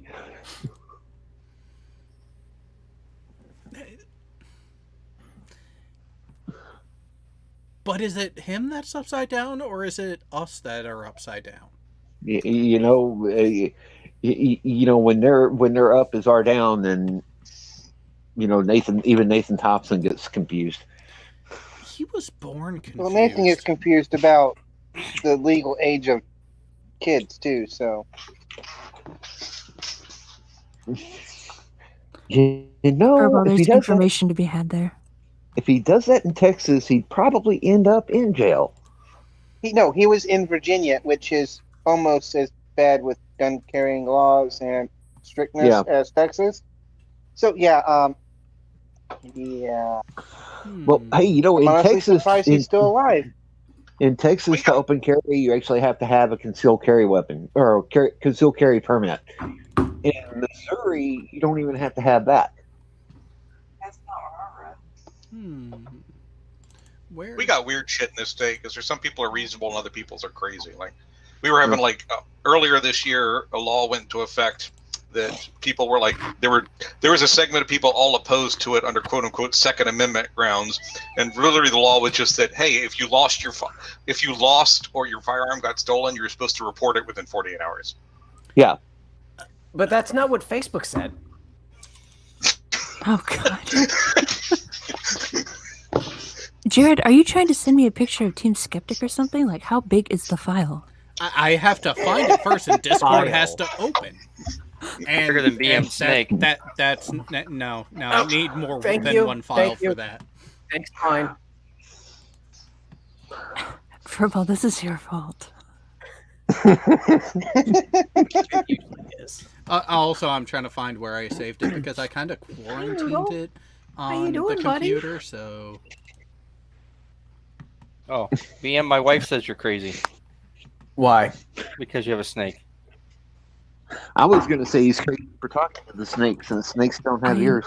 I have a snake too, and do you know the advantages of having a snake? They don't bark at you. They don't scratch up your door. They're not going to shed all over your clothes. They're not shitting on the sofa. They're not shitting in the middle of the floor and you step in. Their shedding is very neatly packed. Did I mention silence? Wait a second. I just want to point out that Karis just pointed out all of the benefits of having a snake, which included shedding, shitting, barking, scratching doors. Miss Crane, do you have any other animals in your house that do those things? Do the kids count? So you have all the animals that do that and a snake. Yeah, so the snake gives me a reprieve. The snake will, perch on me nice and silently, unlike Cody, who perches on me and screams at the cat from my shoulder. He's just trying to protect you. Yeah. Oh, you turn around, you little asshole. Until he tears my earrings out of my ears. He's yawning. No. Oh, cute. All right, it might not be saved locally, which means I don't will scroll have to too far left on that screen. Jesus, cats. You're playing a dangerous game there, Furball. Yeah, remind me not to get too much of my screen in the shot. Jesus. Furball? Thank you. Nah, but where's the fun in that? I mean, I'm warning you after the fact because, well, I'm just that kind of guy. Jared acts like he's innocent. I have no idea what you're talking about. And the entire time he's saying, scroll left, scan left, scan left, scan left. Jared's the type of friend that would get in trouble because your dad thinks you raided his porn stash and it was actually your best friend. It's almost like I see pornographic material as no big deal because never mind, I'm not going into that story on air. Well, to be fair, Jared, maybe. All I'm gonna say. Oh no! Okay, That had nothing to do with it. Okay, so I would just like to say, nobody send me any texts over the next 2 minutes for reasons, because I will show you what's actually on that screen. So I want to show you that there is a Post-it note there that says snake. And then over here, there's a snake. It's almost like my suggestion worked. Apparently, this snake is very comfortable on the mic stand. Oh, he is. He hasn't moved. Plotting your He's demise. happy.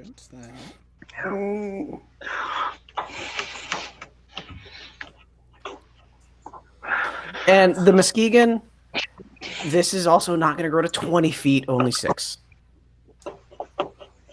That's even on the big side for a ball python. I hear that a lot.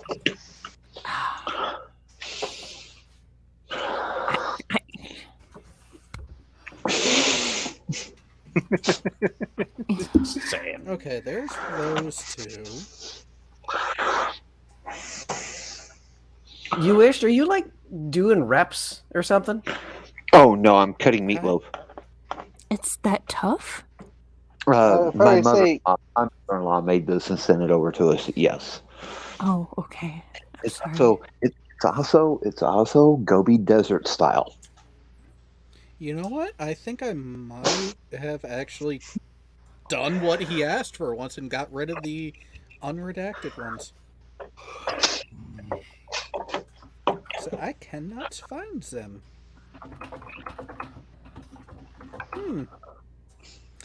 Well, you might have lucked out.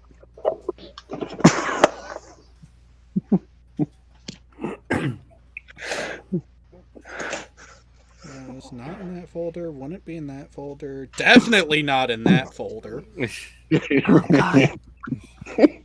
it's the one... I don't want to know. Oh, are you now looking for the red picture? Still am. I'm looking in my G drive that I archived everything onto. Yeah, Jared is literally like scrolling through dick pics, not reds. Dick pics. Reds? No, that's a dick pic. Dick pic. Hey, well, to be fair, I mean, Reds is a bit of a dick, so. A bit? All right. I'm gonna run to the bathroom and then go for another drink. Make sure your snake doesn't walk off. I'm gonna change cameras so you guys can keep an eye on him for me. Oh. Make sure screens are correct. Nothing inappropriate is shown. Cover that up. So Furball, is your phone reading your texts to you right now? It is not. No, it is not reading them. Oh, that's dangerous. Actually, you know what? I will. Where This is do gonna I be got tricky. you?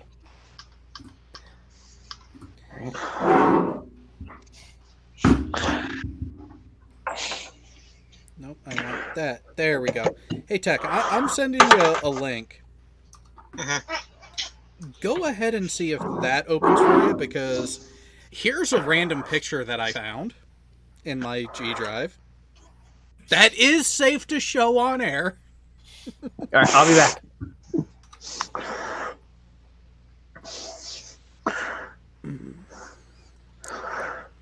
Not there. Sounds like you just ran a mile away. Not there. Hey, he's trying to get me to number 5 and still has 2 months. What do you mean?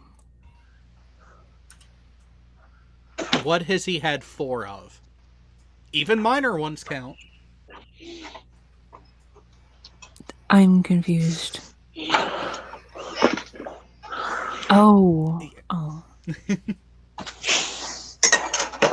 Stuff it, Jared. Fred Knotts does have a point. All images to show are safe until the censor sees them. Yes. No, see, I figure I'm saving number 5 for tomorrow because As your that get way out if of jail free card. Okay, it opened. Yeah. So. All right, No, I mean, go if you get ahead and mad- show if it I on get screen. mad at- Because you know, I might have number 5. So if you hear me asking for the nitros, you know what happened. I forget. I think I was in Ohio, and this will go to show how boring of a state that was, because this image was the highlight of my time there. Well, baby. Oh, cool. Star Trek's on. Well, yeah. Or wait a minute. No.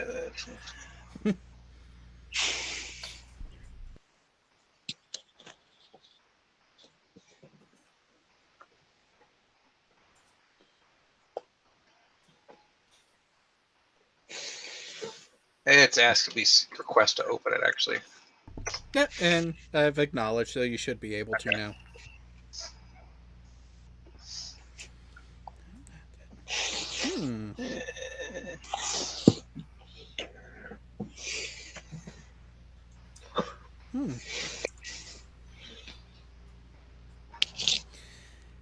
Yeah. I don't have those, Actually, You acknowledge it? I did. I said give access. Still saying I need access. Maybe you might need to refresh your page or something. Let me try this. You do it over here? Nope. Let's try it this way, since it wants to be a fucking bitch. Gotta love technology sometimes. No, you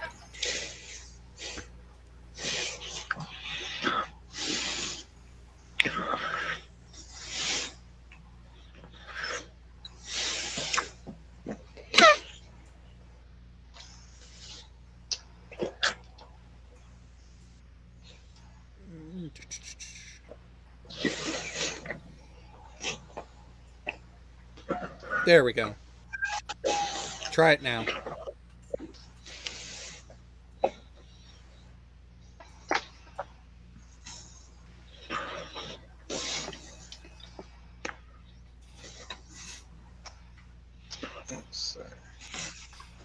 Come on, you slow bastard. I'm not that goddamn slow. I just take my time, and she enjoyed it. Yeah, sure. Okay, let's go. Apparently, I can do it via the email. It wouldn't let me do it via the link you sent me. Fucking hell. It's Go Google, figure. get your shit Anyway, together. let's see. But yeah, so this was the highlight of a trip to Ohio that I took for work. Safe to say, Ohio is a very special place. I have a question for the panel.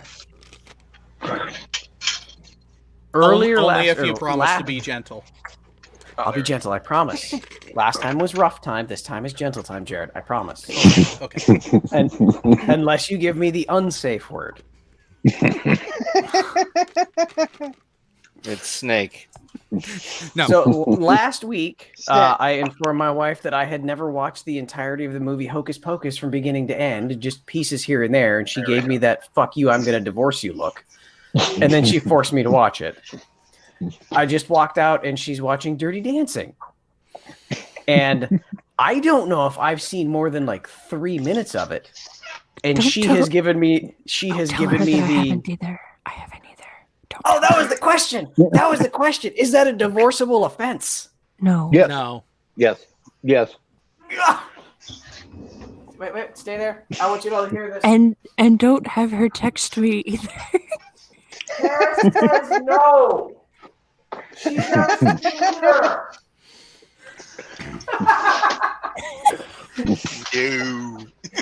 Oh, I'm waiting for the text in 3. No, see, here's the thing. 2, Here's the thing. It's not a divorceable offense Because it is an issue that can be remedied.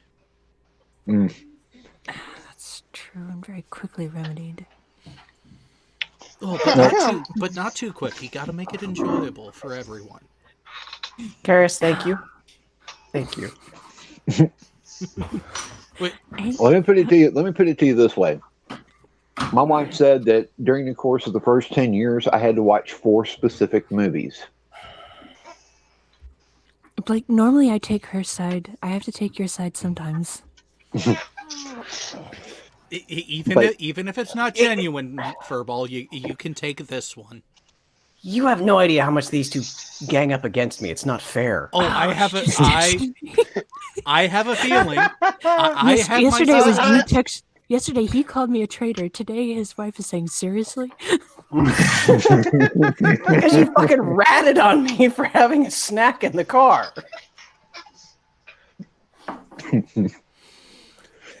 Well, you need to be better about that shit. Together, right? Yeah. Well, and again, so Karis, again, my justification that should work is it's not a divorceable offense because the failing can be corrected. You're right. Which is why I had to watch Hocus Pocus last Friday. Now, why aren't you watching this movie now? Watch Dirty Dancing now, too. Because it's halfway through and I'm having fun with you guys. This is for next Friday night. And I can't spell fucking treason tonight.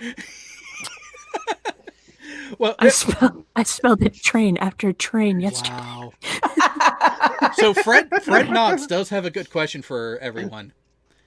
Is a 12-pack of tacos from Taco Bell a snack?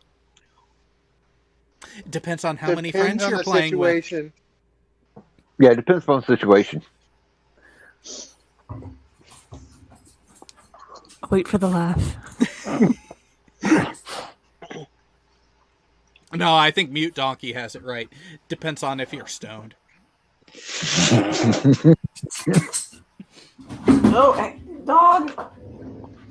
Which dog? Chinook. All right, switching cameras. The blind one. Oh, Lord. Now be careful about when you pan the camera.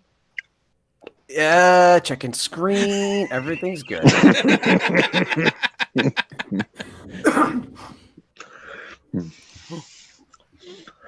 Ooh, Hey there, you blindy.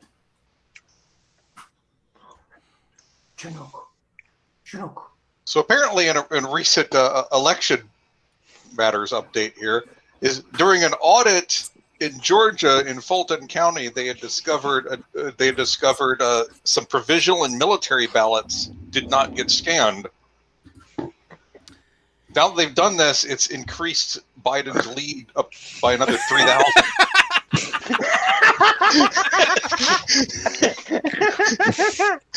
Stop the Which count. state was this? Stop the count. Wait, what are we talking about?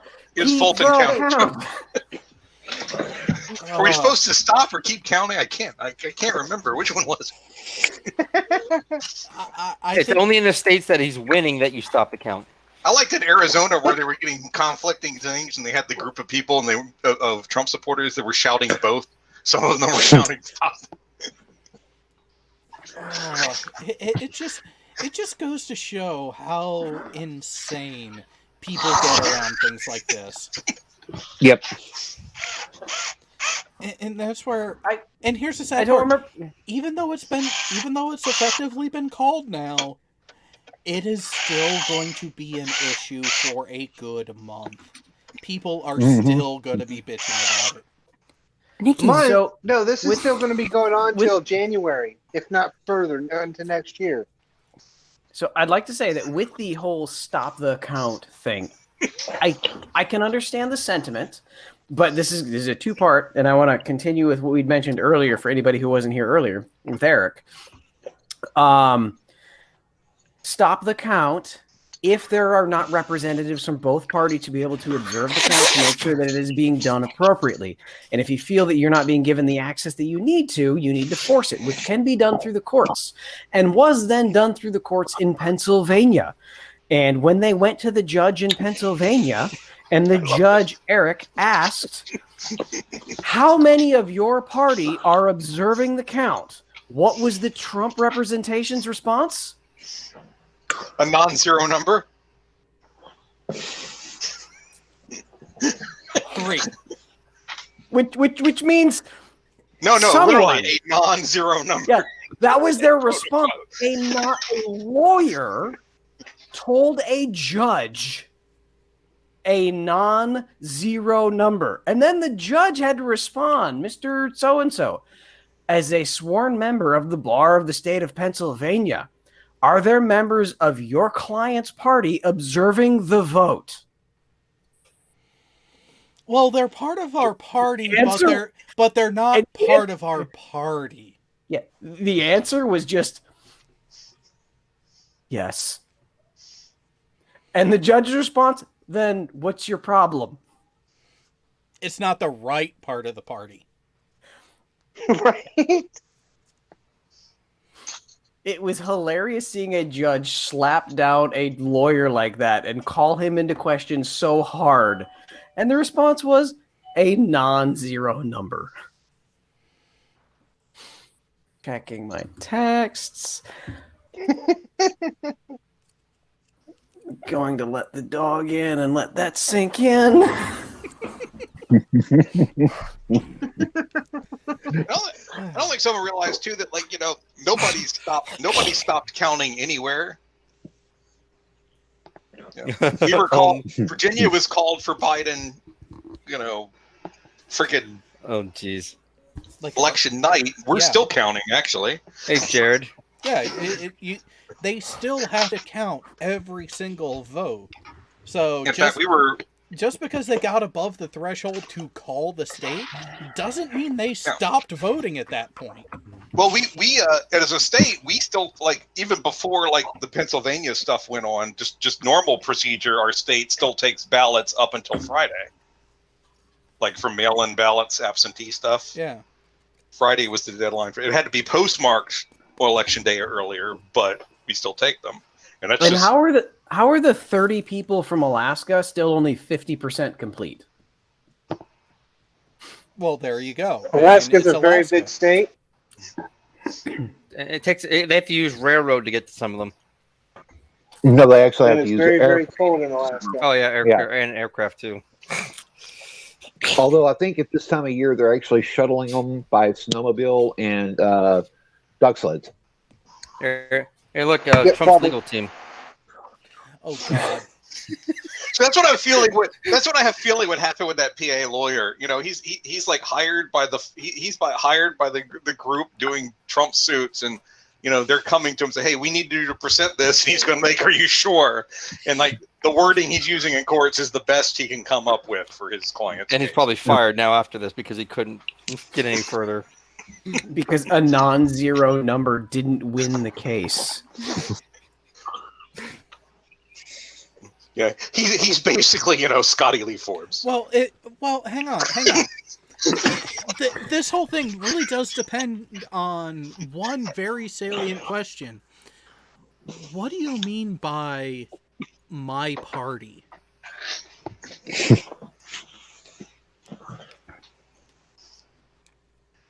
Well, I think the terminology may have been a little different, but it was specific to like client and plaintiff. Well, but still, what do you mean by my client's party? Because not every Republican supports them. Obviously. It doesn't matter.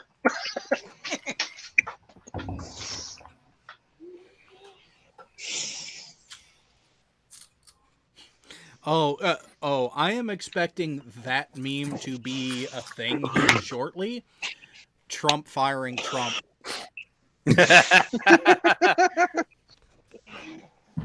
Have you seen the I don't want to go? No, I haven't. And if someone fucking sullied David Tennant with this shit, No. No. Okay, good. I think this might be something you might be able to play on stream.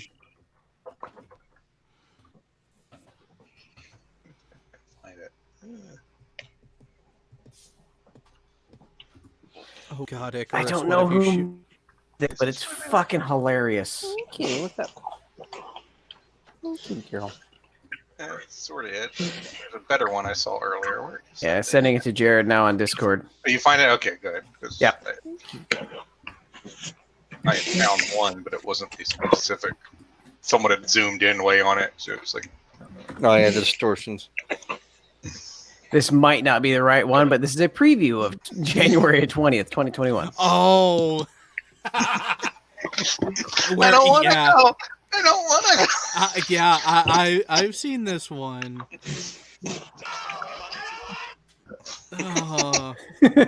If only Discord would. If only Discord would open on the fucking computer. Usually, if it's not open, if it's already open but you closed it down and it's not opening again, there's an update usually happening on the server. No, again, I think it's just because it's trying to fight with OBS for bandwidth. Could be because it does take up a huge chunk of bandwidth usually. Well, streaming out OBS at 1080p, 30 frames a second. Yeah, it does.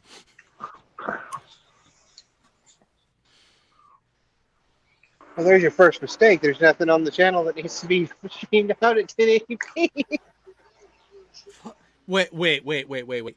Are you saying I should lessen the quality of Furball? Do you have any idea what Jessica G would do to me? Jessica would stab you. I know she would.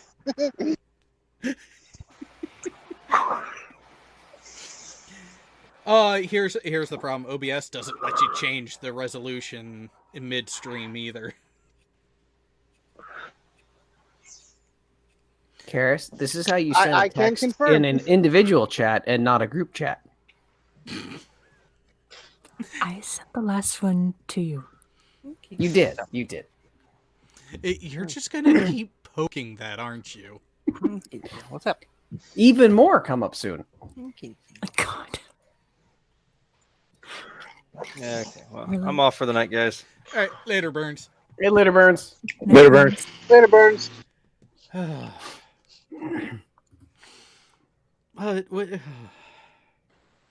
Yeah. What the? Why did my phone screen just turn on for no fucking reason? I swear, the devices around me are going possessed. I can't stream audio. Jared, I can't stream audio, but I could stream to you the video of that I Don't Want to Go. Is that something that'll get struck? Well, hang on. Let's... It is from a Comedy Central thing, so it could... Yeah, it's probably going to flag there because they're fucking assholes. And you know what is actually going to really make me laugh is if as soon as I shut down the stream, Discord opens.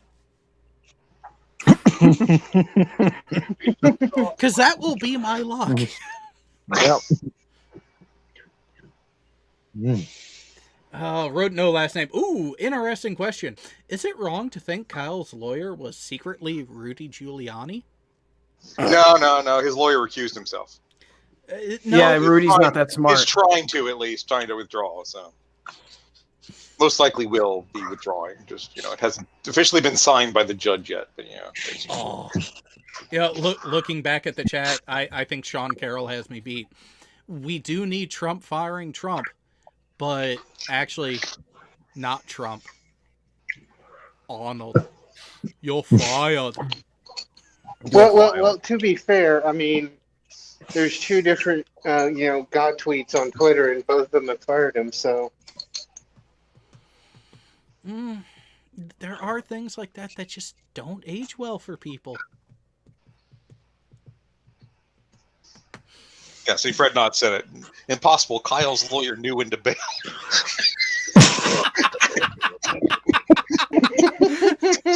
Exactly.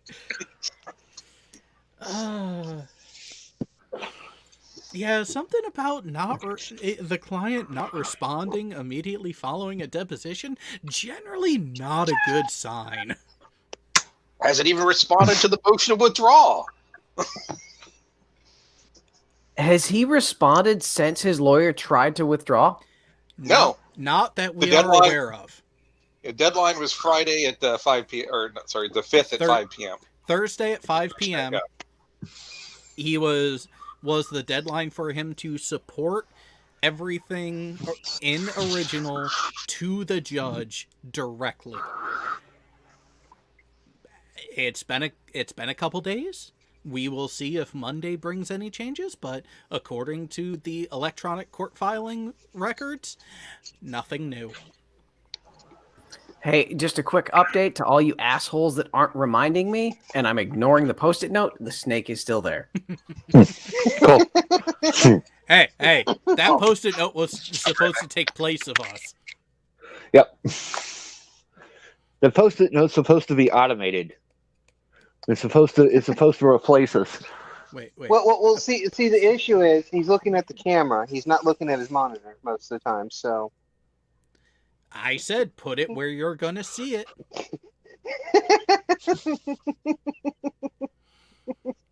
I told you, put it where you're gonna be able to see it easily.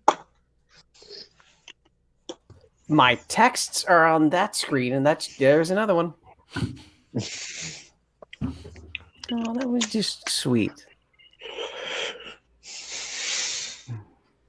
All right, time to mute and just be happy. Defeats I did not see that tweet, Don Giovanni. New game. Where's Kyle? Where in the world did Kyle run off to?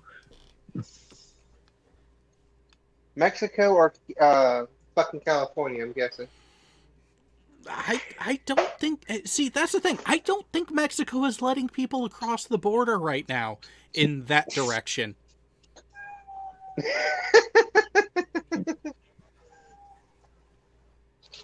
That's a noof. That's a definite noof.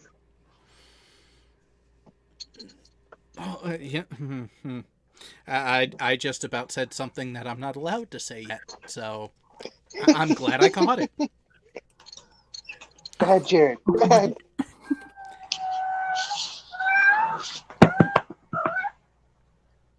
Who's killing a cat? No, this one's a whiner. Again, almost said something I shouldn't.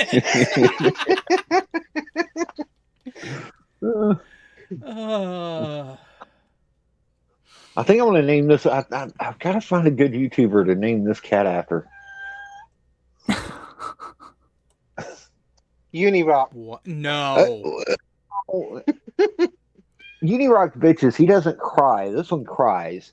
I got to find a good He crier. hasn't cried yet, but he probably will be soon. No. Just no. No. Wait a minute. What was the name of the YouTuber that did the just leave Britney alone? Oh, good God. I know this one too. Shit.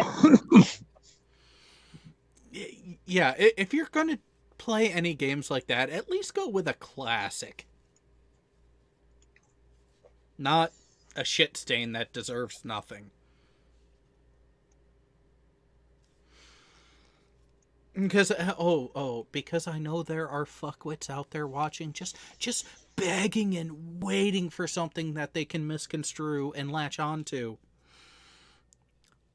I do not give a flying fuck what is actually in or not in Chris Crocker. Someone's service record.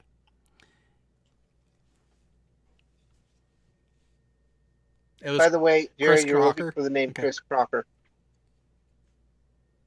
Yeah.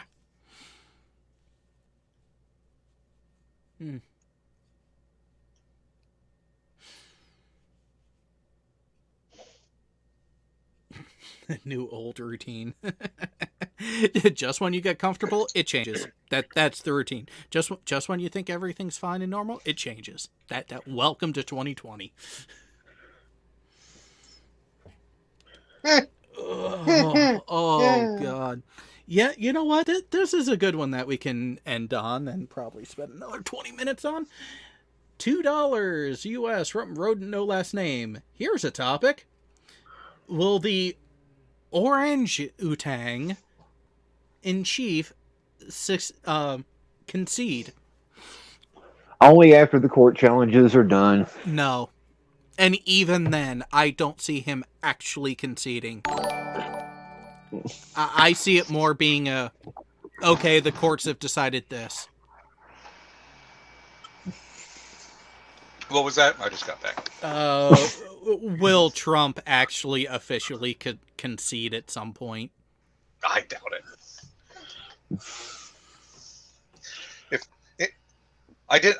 A lot of people did a protest vote for him back in 2016. I did not like necessarily like Hillary, but this is the kind of shit is why I didn't.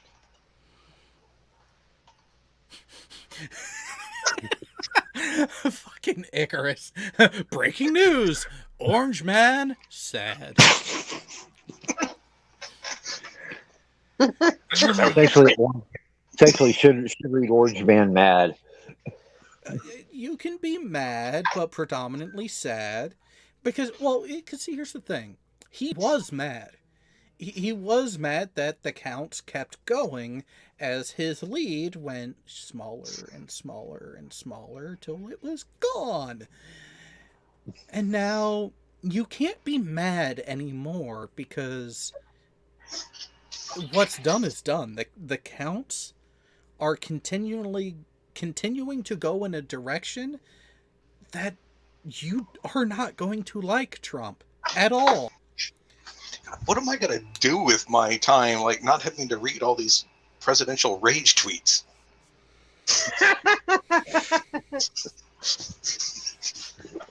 Find other and more interesting arguments on Twitter.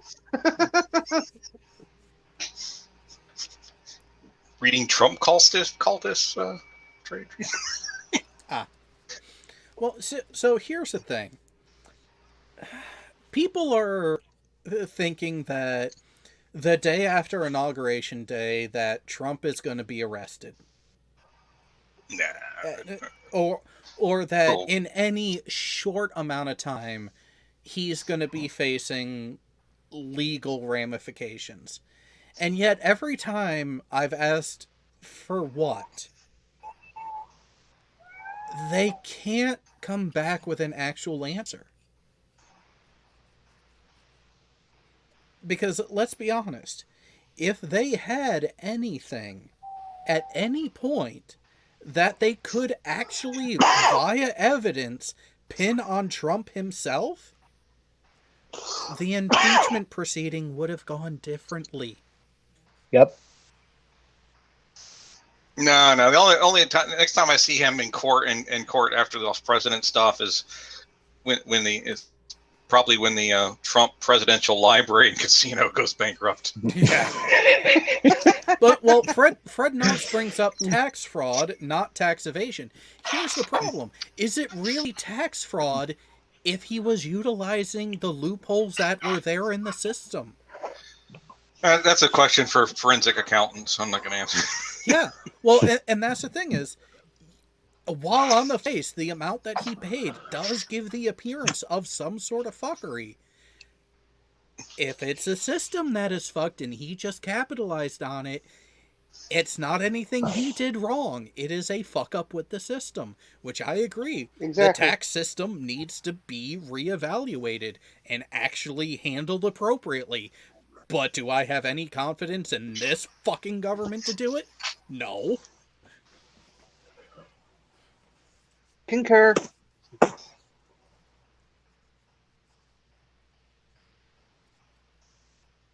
Jared, remember, little victories, though. Little victories. Yeah.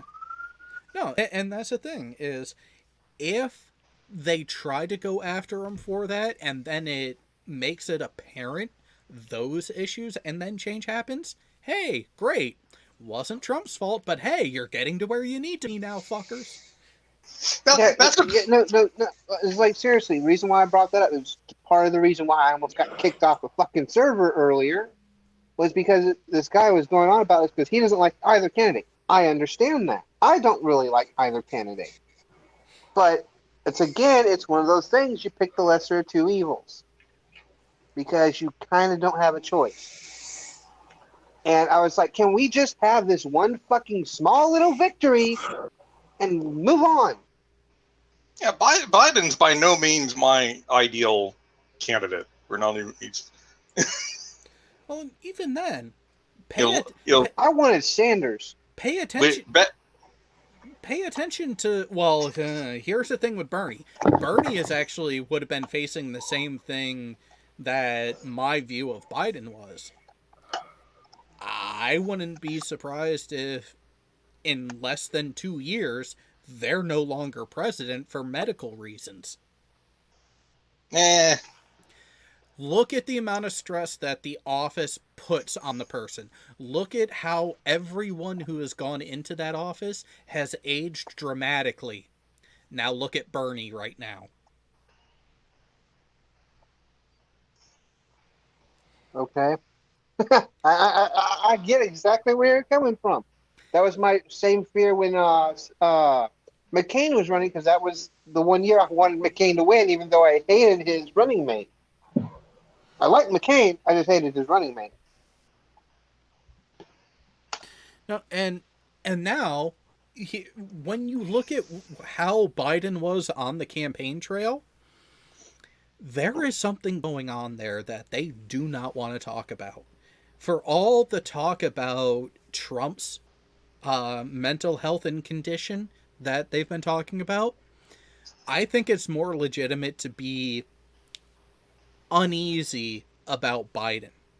So that's where this entire thing, I was looking at, for those two, the vice president, and basing my vote off of that, because Trump's health is nowhere near getting better.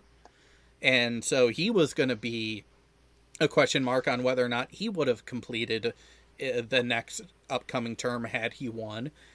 But with Biden, I had even less confidence of him staying in, under the guise of medical, but probably other factors at play in the background too, because their political parties are shady as fuck like that. So with Kamala Harris being the running mate, that's where, yeah, the Democratic Party wants to say that they're not running towards the communist ideals, but that's a bad look when you pick that person as the number 2. Mm-hmm. I'm not disagreeing with you, but there is some shit in this government that needs to change, and kind of like I said when Trump was elected back in 2016, it may take a certain bad person to get it to where it switches. So, Fred Knott says, a 78-year-old man traveling nonstop gets loopy, thus Biden. Fred, they took him off the campaign trail for months, and there was no improvement. And his communicative gaffes were already there prior to him even running and traveling as much to support the campaign. He's always had those anyway. It's so in the last honesty, 2 years, it has gotten so much worse, though. In all honesty, check your text. Yep. I need to hop off here. Yep. You got that? Yep. Okay. Go yep. do what you That's need what's to. up. Okay, thanks. see you later, Sorry. Karen. Bye for now. But in all honesty, so we have a minimum age when you can run for president. There should be a maximum age for you to be able to run too. I do not disagree with that. Require a constitutional amendment, so get on. I know, but here's the problem. Here's the problem. All these ideas, all these things that would take a constitutional amendment and acceptance to do it, It's the people who would be next in line that would actually be voting on it, and how many of them fucking listen to the people they're supposed to? Not very few.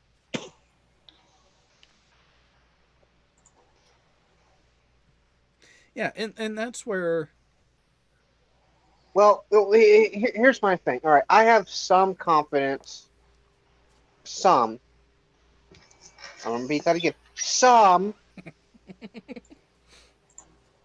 And that they'll at least attempt to, at least in the first 4 years, whether it be fucking Biden or Harris, that they'll try to fix the shit that Trump fucked up for everyone. They'll be starting working on that day one, but I don't even think they'll be able to finish. They're not going to be able to finish that in 4 years. That's a lot of work.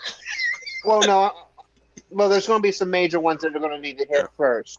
One's going to be like the LGBTQ stuff, the climate accord with France and everyone else. Oh, you know that's coming right out of the gate. CDC refunding. Yeah. Well, yeah, there's a lot of shit, but the big key point is what I'm waiting on. So the Paris Accord for climate change, fighting this fucking virus, and my big one, because of who I am, LGBTQ stuff. So, because yeah, that was bad.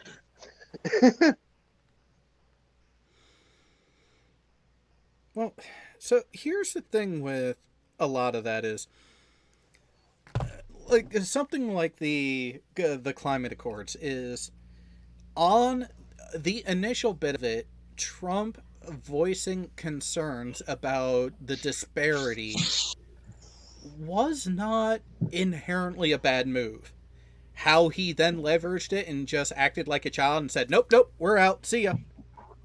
And gave up the double ones on the way out. Yeah, that, no. Voice and actually put out there that when there is a disparity between the adjoining members of an agreement like that, or when there are reasons to actually be critical of certain agreements, he didn't go wrong there. He just then ran with it and didn't know how to play the grander scheme and games of international politics. And just getting him out of office, just that alone, is going to fix a fuck ton of the international side of things. Yeah, he enters everything just assuming he's going to control the room. Well, and see, that was the issue, because, all right, so we pulled out of the Paris Accords. He went after fucking China for no goddamn reason as soon as he came in. No, I mean, yeah, China's got some fucked up shit going on. No, he did have a reason to go after China. It was a stupid one, but it was a reason, and it was entirely business related. It was entirely business. I understand that, and that's why I said it was fucking stupid. But, you know, I hate to be sounding like a patriot here, but before Trump took over, there really wasn't a country that really would bother us in any aspect of it. In fact, a lot of them not necessarily looked up to us, but at least, you know, was looking to see what things were doing, because we're not a leader in a lot of shit by any means, but our currency is exclusively really badly tied into the rest of the world's economy. Mm-hmm. U.S. fails, we're taking a lot of other fuckers with us. Well, and the only countries we had problems with were mostly like third world shitholes. Well, and you know, we didn't have a problem heavily on the United States. Well, here's something to keep still rely heavily on the United States. Well, here's something to keep in mind, though. Here is something, looking back on it, and I was saying this at the time too.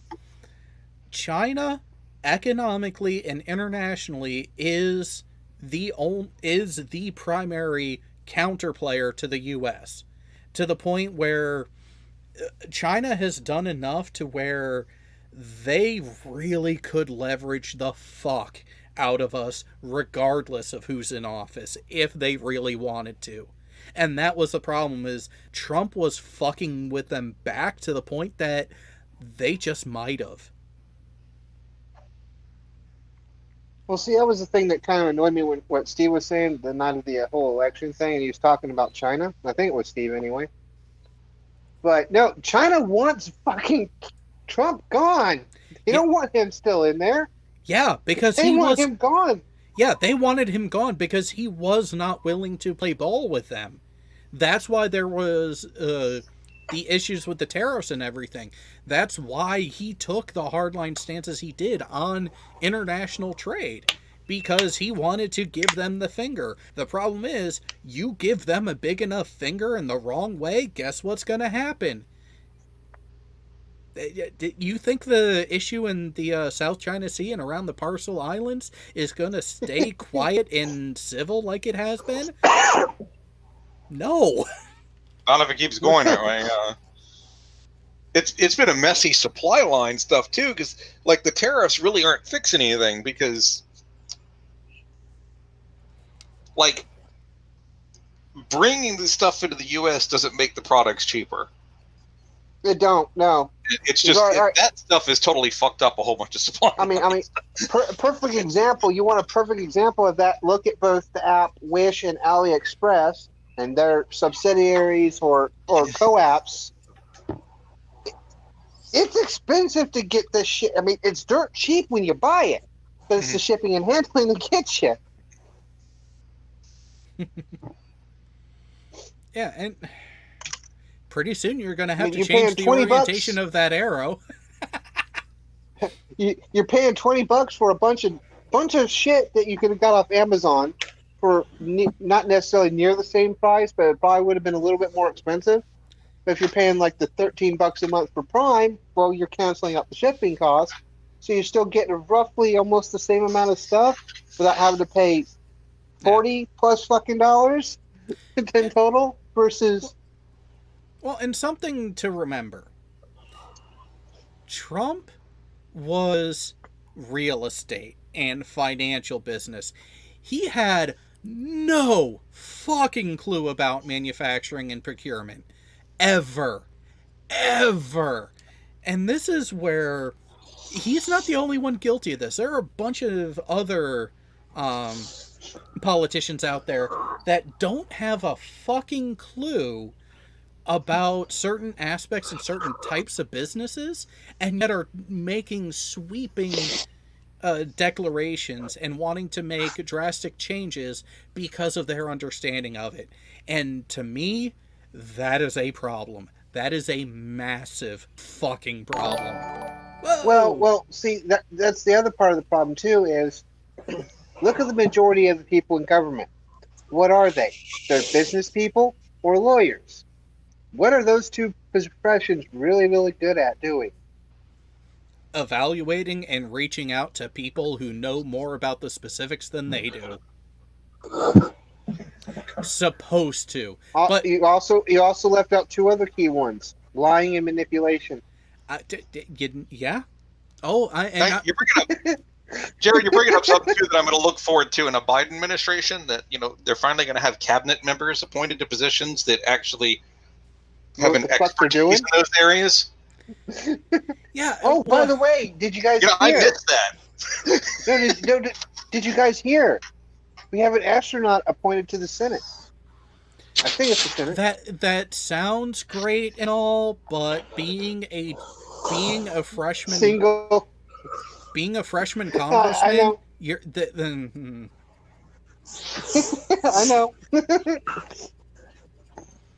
But hey, it's a step in the right direction. Yeah, it's like pissing on a fire.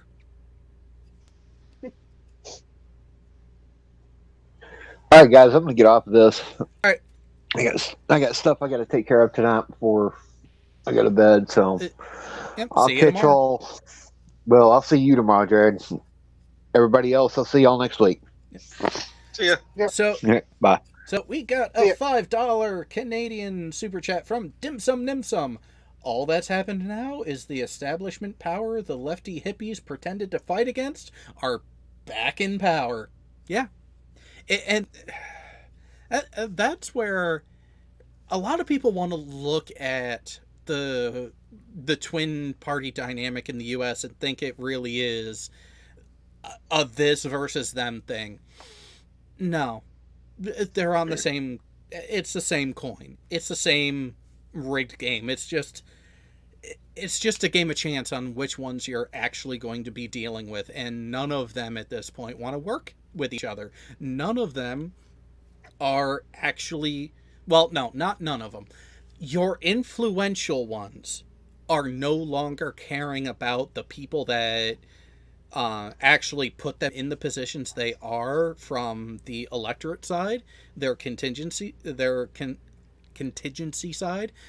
What it is that they care about is, how am I going to line my pockets?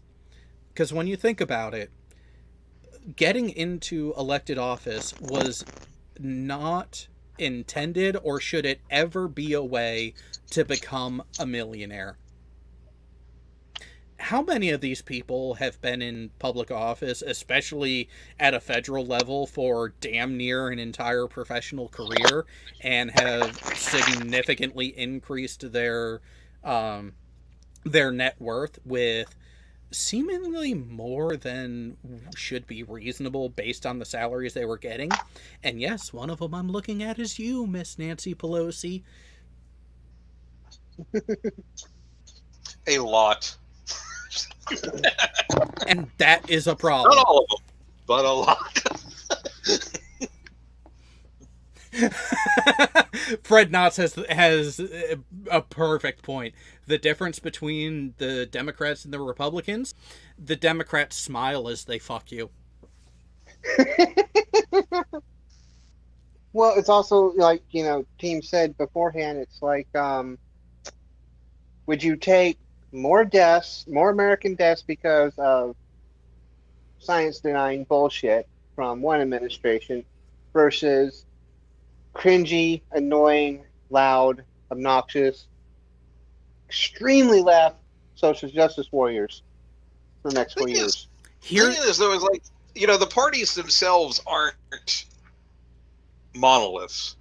And, I would, because you've even have, it's nice that we're getting President-elect Biden, but there are, in fact, like, Trump cultists getting elected too. And I would rather be, if I'm in a discussion with someone's political, like a politician, if I was having a talk with a politician, I would want, like a, Fred Thompson type, or McCain type, or a Biden type. I don't want a Trump. No, you want someone who is actually willing to have the discussion and is willing and able to come to a compromise. Like that was the thing with Thompson when he ran. When I heard that his stance was, while these are the positions I hold, I would be going there to be your voice. It doesn't matter what I personally want. It's what you want me to say on your behalf. It's what you want me to do for you. That is the purpose. That was the intent of the positions. And yeah, I'm a constitutional fundamentalist when it comes to that. What's the problem? Well, and here's my thing too. And this goes back to a tweet a couple days ago by Chesh. This wasn't really about Democrats and Republicans. This was urban versus rural. Yep. Exactly. And it's just exacerbated that divide and that disconnect. And I've been telling people that if the U.S. was to go to a purely national popular vote for the presidency, we would never have, as are currently constituted, as who are currently identifying as Republican and Democrat, we would never have a chance of a Republican president ever again. Because I've been Well, actually, that is actually another thing because you're bringing up there because it was actually something I had brought up in discussion with somebody earlier this week, talking to them, and they were kind of defending the Electoral College like as it stands right now, and I was raising that for in Texas, for example, right now, Texas red, it's going to be red for a bit, but the Democratic strongholds in Texas populations are growing rapidly, and at the current trends. 40 years from now, Texas is going to be blue. And when Texas turns blue, you're never going to see another GOP president. Yep. Well, Missouri's not got nowhere near the electoral votes that Texas does, but our 4 big population centers in Missouri are and still blue. Yeah. And that says a lot because a good chunk of the population is in at least 2 of those big cities, and I live in one of them.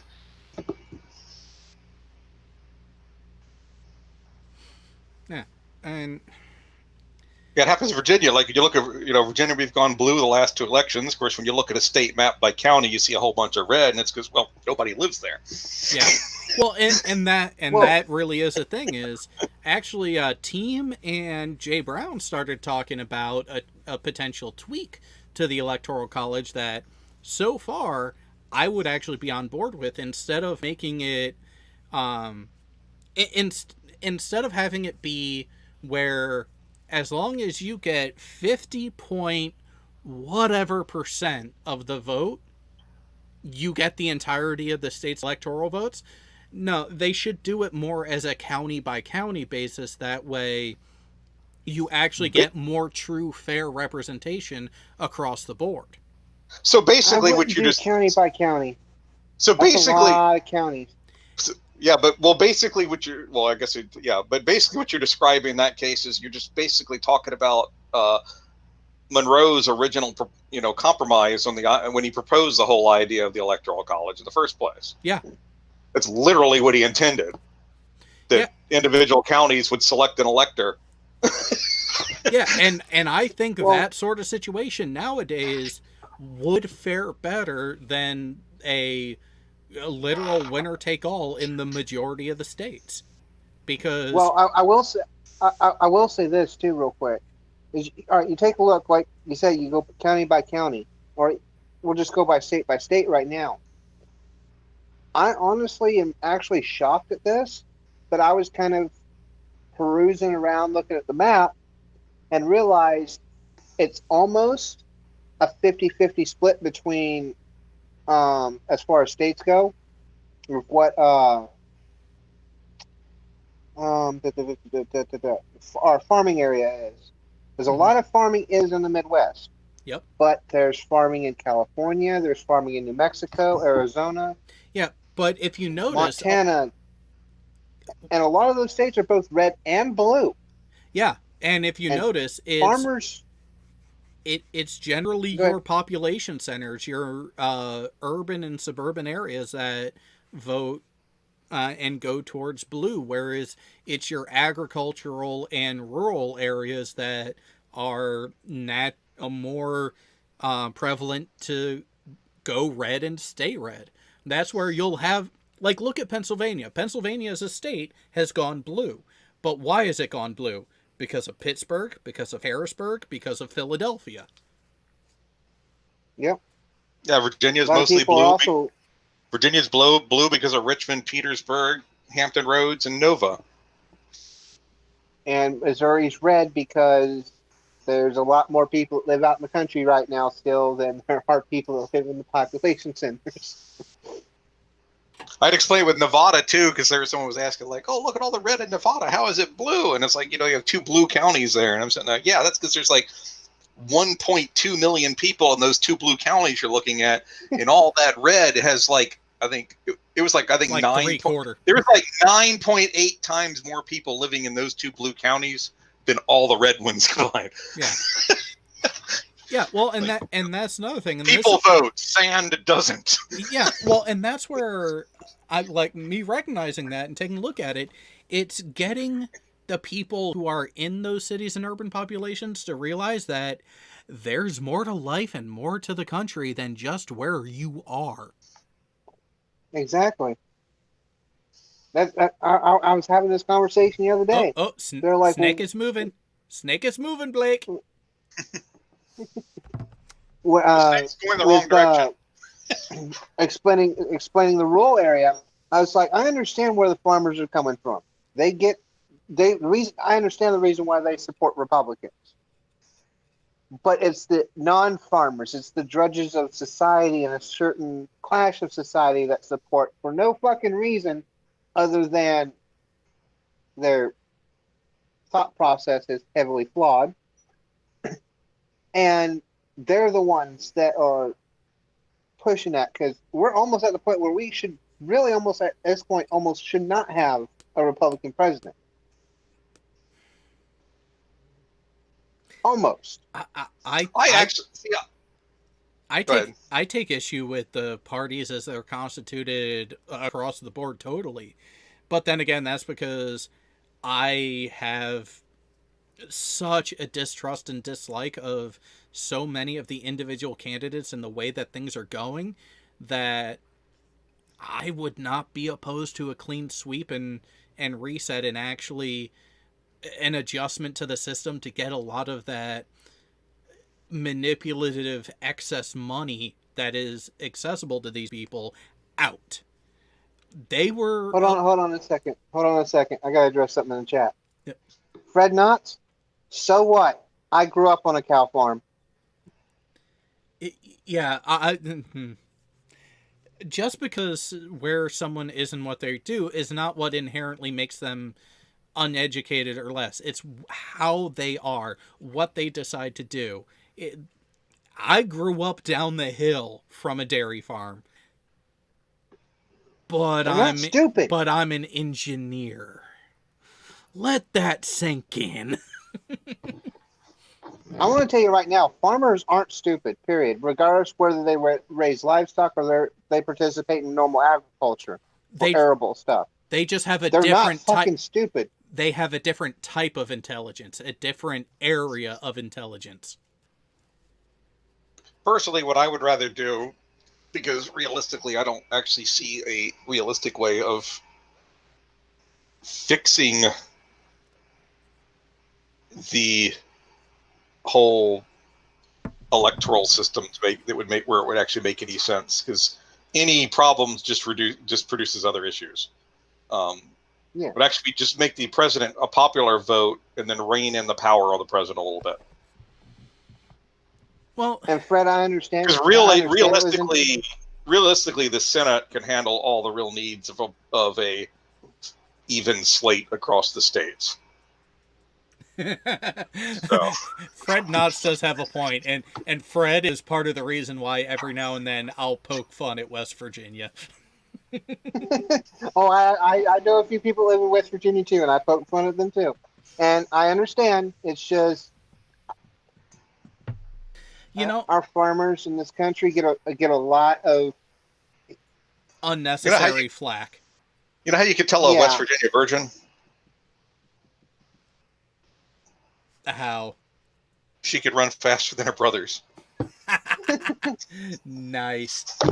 So, Mute Donkey makes a good point, and I've heard, I forget who else it was. It might have been Kuyasa, may have been Icarus as well. If we used a rank order or proportional voting system, we might be able to change things. And I'm tending to lean towards that, where a proper proportional voting or some sort of realignment of how it's done is going to be effectual in a way that things actually start going back to how they should be, where the politicians are put into office and they do their fucking job and work together. But a bigger part of this, there is a mentality, a generational mentality amongst voters right now that those of us looking from the outside in can see the bullshit, call the bullshit, But the people who are guilty of the bullshit are refusing to listen. You have people who are so stuck in the complete totality, complete dichotomy. You're either with me or against me, and there is no wiggle room. And those are the people that the politicians are pandering towards. Those are the people who are really pushing certain things into areas that are uncomfortable for those who have actually been paying attention. The extremes of either political party, of the extremes of any of the political ideologies, that's where things are going towards. The extremes. And that is what is leaving the intellectual people in the middle, holding everything up like, well, what the fuck are we gonna do now?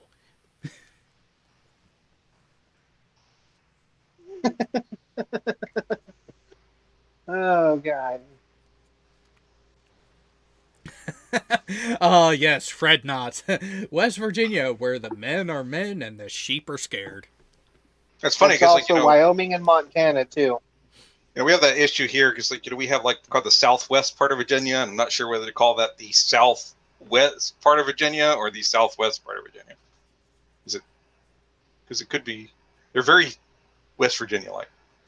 Yeah, Don Giovanni. That's what I was thinking. More, in line with what AT2 said, is by districts, not the counties. Yeah. Well, that would make a little bit more sense. Districts. Yeah, but it's the same. It's the same thought. It's the same reorientation of it and doing it good. And Sean Carroll, I agree with you. He says, I want to kick everyone out of DC, but that requires the rest of America to act. That won't be easy. I've been calling for that for years. Same here. I not only get rid of them, every federal elected office has a term limit, not just the presidency. Everyone. There's some states that have it. Not at the federal level, not at Congress. Not at the federal level, no. That's what I'm saying. There are some states that are imposing that now. Yeah, some states are imposing the state level term limits for the state legislature, which, hey, great fucking move. But putting that in at the federal level would go amazingly for getting the people like Pelosi who are more concerned about playing the game as opposed to getting the results that the nation needs. And it's not just Pelosi that's guilty of that. It's all those motherfuckers up there that are guilty of it. I agree. Yep, See, Sean Carroll. Go ahead. Yep. So it's Sean Carroll. Virginia has a 1-term limit on their governor. 4 years, you're done. Well, my thing would be for the federal, so the Supreme Court and the House and the Senate, same as the president, 2 terms maximum, and then you're done. You got to go out and find another job. Well, so Don Giovanni said that California tried term limits. Power almost immediately transferred to the lobbyists. Oh, you don't want to know my real opinion on lobbyists. I do. Funnily enough, though, the both of our current state senators are former Virginia governors. Nice. But so my thing with lobbyists goes back to my view of non-salary money in Congress. Get the fuck out. No. All right. That separation of church and state needs to be abided by. Yep. And we need to rip everyone out of the fucking Washington, D.C. area. And start new. maybe not Well, not necessarily everyone. I mean, there's some fresh faces up there. They don't. All yeah, that's what I'm saying. Maybe not necessarily start new, but have a very heavy vetting process of who's But if there. if you start a term limit, you're gonna get the. A lot of them are going to be out off the bat because they're not going to be able to run again. Well, it's not even that, Fred. It's the simple fact, regardless Republican or Democrat, they're always pushing religion. It needs to stop. Well, part of that. Period. Well, hang on, Nikki. There. Well, not all of them.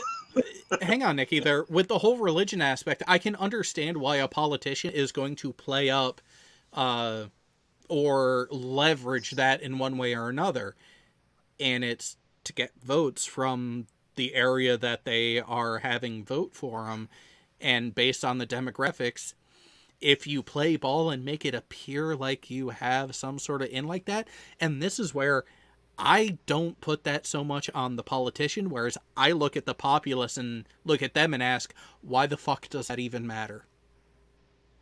Well, no, and see, that was my thing, was because my mom, up until recently, because I had this argument when I moved in with her before I got to Kansas City, and she's like, well, we took prayer out of school. It's like, what difference does it make? Not everyone worships the same God. Well, they didn't take and prayer there's out some of school. people like me don't worship at all, and I'm sorry, I'm not going to sit there while we pray before school. I'm like, I want to get schoolwork done over with and get the fuck out and go home. Yeah. Well, see, I just like that argument to begin with, because I'll end up because it's a false statement. Prayer wasn't removed from school. Yeah, no, like I'm up in fucking New England. I went government-led prayer was removed from school. Yeah. That's the thing. I'm up in New England. It's a very liberal area up here, which is kind of weird because more of my ideals actually are what are seen as traditional conservative, but I am still in that middle ground where I can lean progressive in things.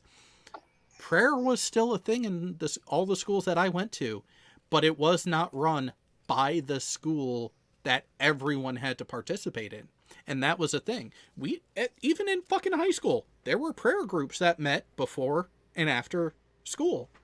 And there was a faculty member who was the supervisor of these groups. But that's the thing. It was the smaller groups that you could or could not be a part of.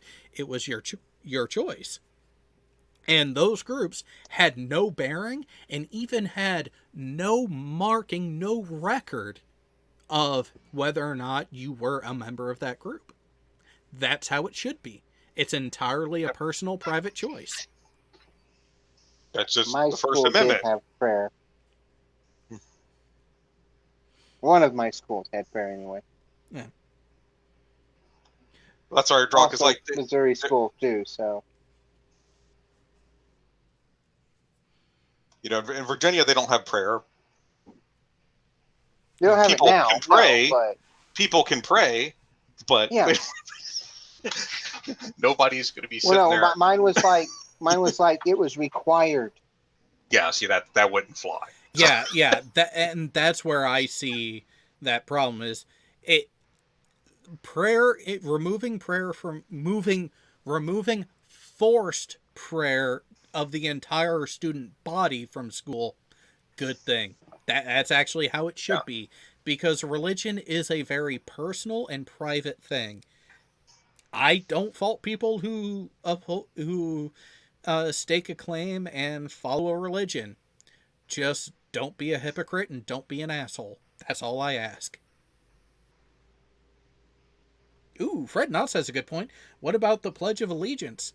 Again, I did all my foundational schooling like that up here in New England. I have no problem with Pledge of Allegiance. Pledge of Allegiance every day. Well, I still think it should be there. We say it here, but it's not required. Yeah. Like it's done, but like someone could just not do it. Now, be disruptive in the process. While other Yes, people are that is the key. You can choose to just sit there and not partake, but don't be a fucking disruptive asshole about it. Yeah. I actually don't like the completely agree as current. well. Actually do not like the current wording of the pledge, though. That would be the one thing I would change if I would change anything.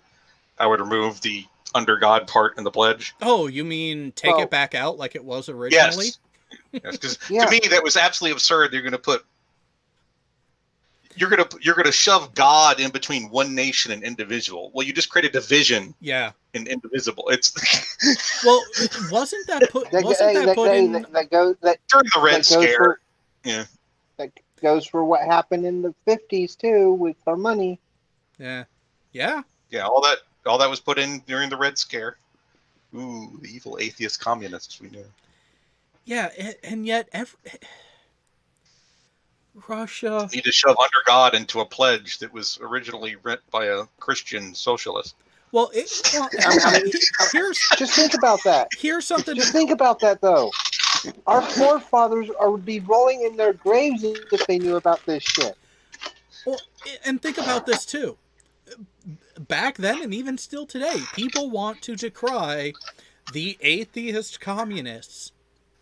Sorry, Russia has a state church that is forced upon the populace. And this was even true during the Soviet Union. It's a part of the reason why the Orthodox Church, the Eastern Orthodox Church, is one of the more populous divinations of Christianity. Thank the Russians for that one. Oh, and also to throw it out there, China is not true communism either. No, it's not. No, they kind of drifted from that. That's kind of like why they didn't collapse. They basically they didn't make the same mistakes the Soviet Union did. Yeah, well, they saw the writing on the wall, and like Scandinavia, put enough of the cap.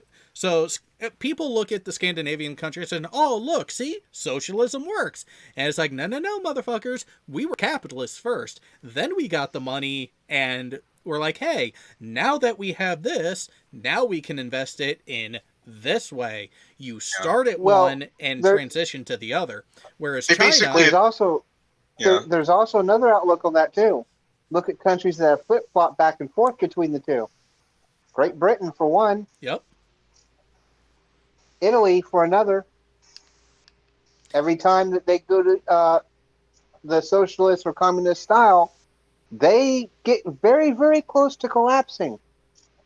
As soon as they introduce capitalism back, or some form of capitalism/democracy, it gets better for some reason. Yeah, you might want to move that, Furball. I like to kind of I would like to kind of correct that a little bit in the sense that not like pure socialism. Yeah, that's an issue. There are a lot of elements of socialism, however, that are generally beneficial, and it's seeking that balance that's important. Unfortunately, it's like we do have a tendency, especially in the U.S., where you have that socialism bad. And you're going too far the other direction. Yeah, well, and here's the thing. Here's how I put it. Unchecked socialism is bad. Unchecked communism is bad. Unchecked capitalism can be bad. That's the whole thing is, if you just let it go, if you don't give a fuck, if you don't keep checks and balances on things, well, that's how you get monopolies. That's how you get the fuckery that has caused issues for decades. And I kind of look at it. There's core elements of society that should be socialized, and then other stuff capitalism. Yeah. Well, police for one. Yeah, police would be a really good example of a social, effectively a socialist system. Fire and rescue, EMT, in my opinion, medical service stuff. Yeah, essential services. And here's another thing, and here's my view on it. There is no goddamn reason why there should be such a disparity between the pay of a policeman, a fireman, EMT, basic healthcare service workers, teachers, and entertainers. Oh, as Icarus Right. puts it there, yes, private prisons. I fucking hate private prisons. Oh, no. AT2, read Fred Knox's last one. Do you consider Star Trek Society communist? No.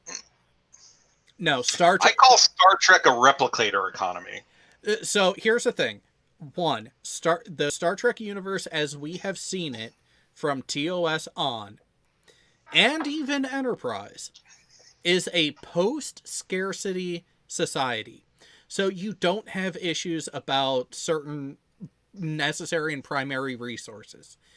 I do not see them as communist. If anything, I would see them as internally socialist with communist outliers. A lot like Scandinavia. Because internally within the Federation, there is not the need for currency because there's not the resource transactions that need to take place. However, the Federation does keep currency in play when dealing with other entities outside of their homogeny. Yeah, basically all your typical absolute necessary life-sustaining stuff is absolutely accessible to everybody. So there's none of the there's none of the competition to live, basically. Yeah. Yeah. So yeah, it's gonna have images. I think it gets called communist because basically it matches the kind of the image that Marx was trying to go in post-scarcity kind of stuff in his Communist Manifesto. But I think that's the only reason it gets it adopted like that. But it's purely a replicator economy. It's gotten that way because of the invention of the replicator and. Well, that's also the thing too is you also got to look at if you go back into Star Trek lore. Now, correct me if I'm wrong because I haven't studied Star Trek lore in quite a while, but there was World War III in there just before we developed warp drive. That's post-apocalyptic too. Yes, and it is so you have that post-apocalyptic period prior to First Contact, and then you have everything stemming from there. Because yes, keep in mind, the true initial catalyst for being able to get to a Star Trek-esque society, 80%. I think it was 80% of the world's population died. Well, I gotta correct mute Donkey there. People are producing stuff in it. There's not the drive. There's not the requirement that people have to produce life-sustaining stuff because it's basically provided for them via the technology that exists. Yeah. But people are producing stuff. People basically instead of having to like basically trudge just to feed yourself, you can concentrate on art or research. Better yourself. Yeah. Well, so you can pursue hobbies and interests that you wouldn't otherwise be able to. Right. Yeah, the need for a job is not as prevalent, especially when you get into the TOS era. During the Enterprise era, you still have people actually working jobs. You still have the supply fleet, the freighters, the boomer babies, as they call them, because where they are still running supplies that are able to be manufactured and procured in one area and redistributing it to these areas who also need it. And that's where, looking at it, there are some underpinnings and there are some aspects that do look as if they are the quintessential communist, because there's no classes. Everyone has equal and ready access to everything they need for life. And it is what it is on that aspect. But you don't have the addition. You don't have that further step of still requiring a labor force. Instead of people being forced into it, it is more a choice thing. You still have people developing technologies. You still have people being able to pursue art and other aspects of the philosophies and other disciplines in that way. But then you also have people like Ben Sisko's dad still owns and operates a restaurant, making what he wants to provide a service to people who want to come in and partake. It's not a requirement. People don't have to, but there are still those aspects that are taking place. But there's not it's a traditional ethnic cuisine. It's basically an art that he gets to practice every day. Correct. He enjoys it. It is because he enjoys it. Yeah, it's a culinary art. As a matter of fact,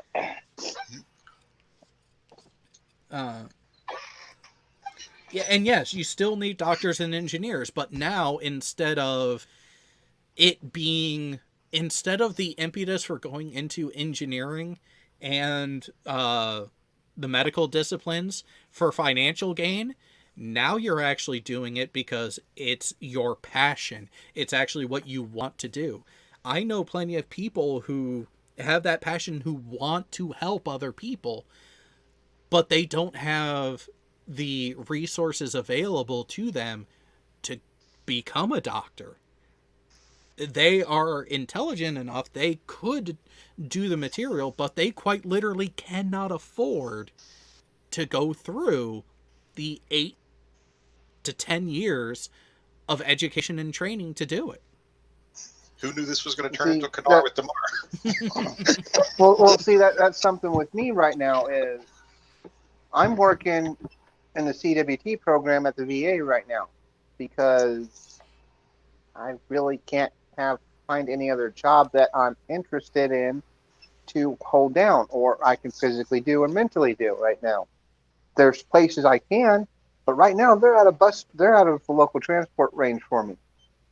Yeah, I'm really good with talking about electronics to people and dumbing it down to their level to where they'd understand it. Best Buy and Micro Center are way the fuck out of my range right now. I'm doing housekeeping at the VA, and I'll probably be doing that for a while.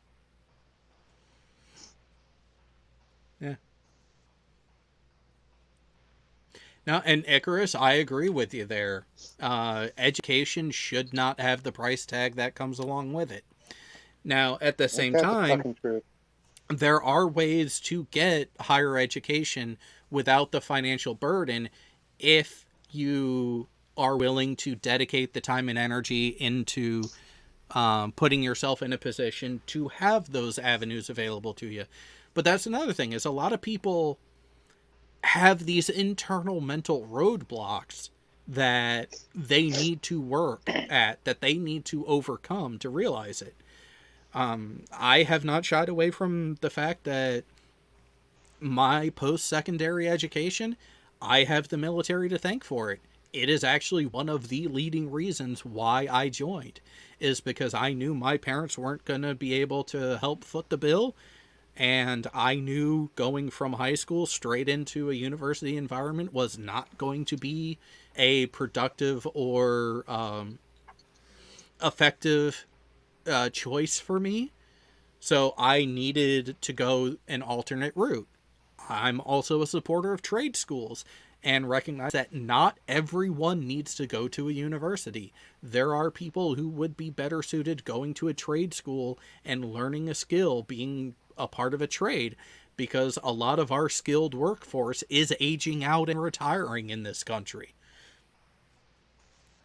Yeah, that's one thing I have, because I definitely think we need some reform to our more advanced education. But yeah, I'm also with you on the idea that the trade school is effectively an element of advanced education, in my opinion. And there has been, I've noticed, especially over the last 15 years, about 15, 20 years. I think it's been over the last 15. No, actually, I'd have to say 20 now. I'm getting old now. I'm realizing. Yeah. Last 20 years that trade school has been severely devalued in the social mind of people. At least in the U.S. Off too. At least the U.S.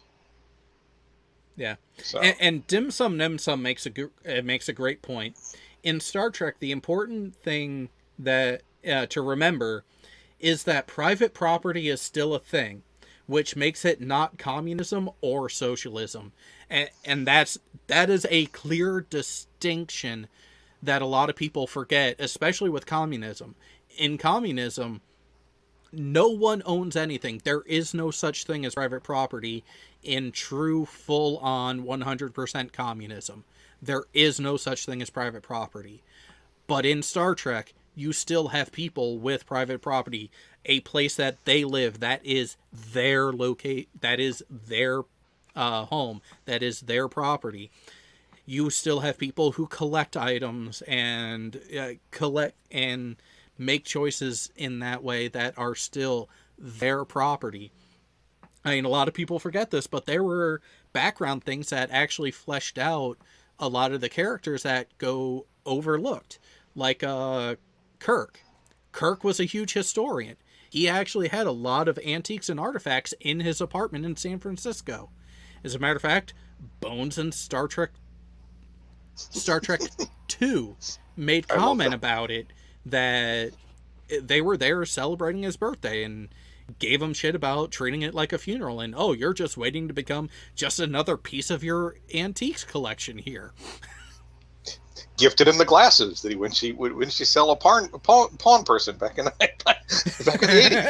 80s. Weren't those a gift from Dr. McCoy? Yes, and that's the beautiful thing. They will be again.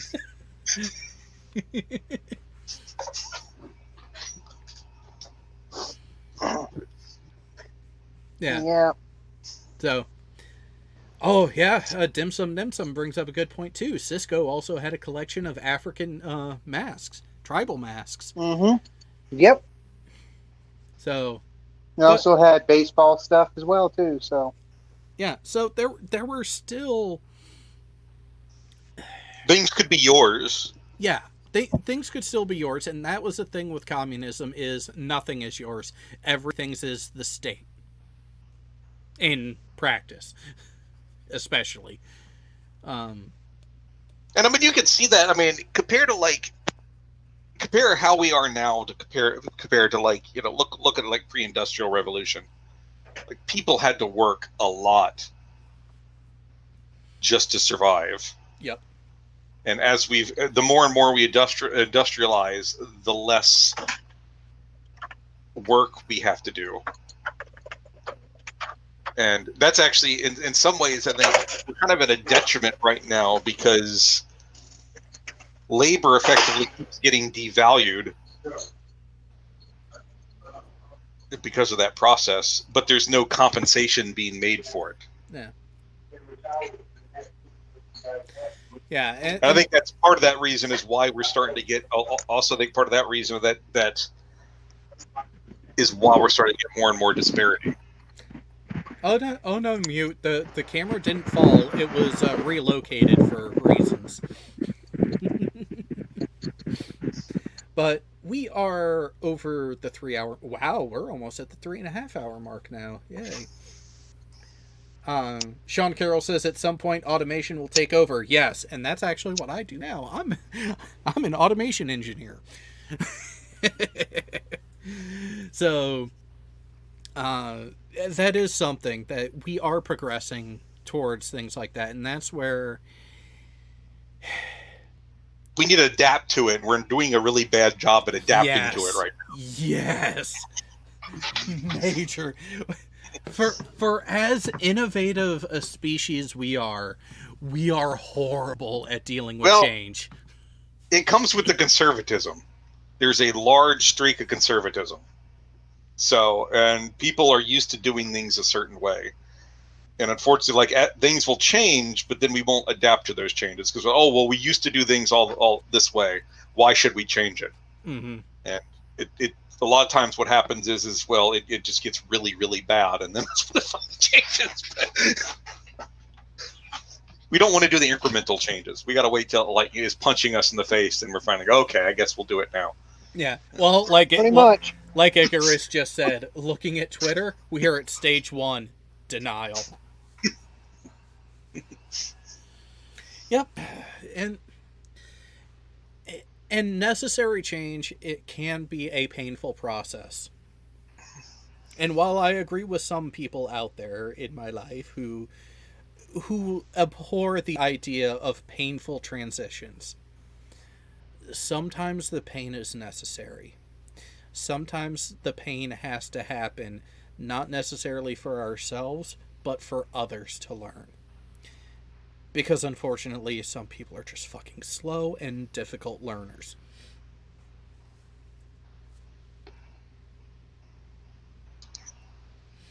But with that, we are calling this a night. We are going off air. We are going to have quite the fascinating discussion tomorrow night on this channel. Yes, you heard correct. There is actually going to be a discussion. I doubt it will be much of a debate, but it's going to be an attempted debate in just over 20 hours. So at 8:30 p.m. Eastern, give or take 15-30 minutes, depending on when Reds gets home after closing down work for the day. Red's Rhetoric and You Wished are having a loaded discussion on the channel that it will be fascinating to see how it goes. You Wished, we will all be at your memorial.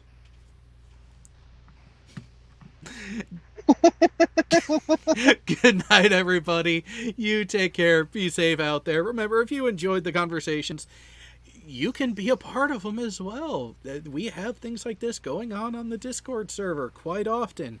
So you've seen the link come up. Go ahead, join the Discord server. You can be a part of the conversations. And who knows, you might even be able to suggest something for us to talk about, and it ends up on air. Or you might be able to join us in some gaming, because we are looking at having some things being added feature-wise to the server in the coming weeks, where we just might get some role-playing games going and actually have a legit game master in charge and character development, and leave everything to the roll of the dice, and we will see what happens. But until then, everyone be safe out there, and just remember, just because they've called it doesn't mean the ordeal is over. But remember, we'll all get through it. But we're going to need to help each other. We need to work with each other. That's the only way we're going to make the progress we need to. Work with each other, people. Listen to each other. Actually work together as opposed to against each other. Good night, everybody.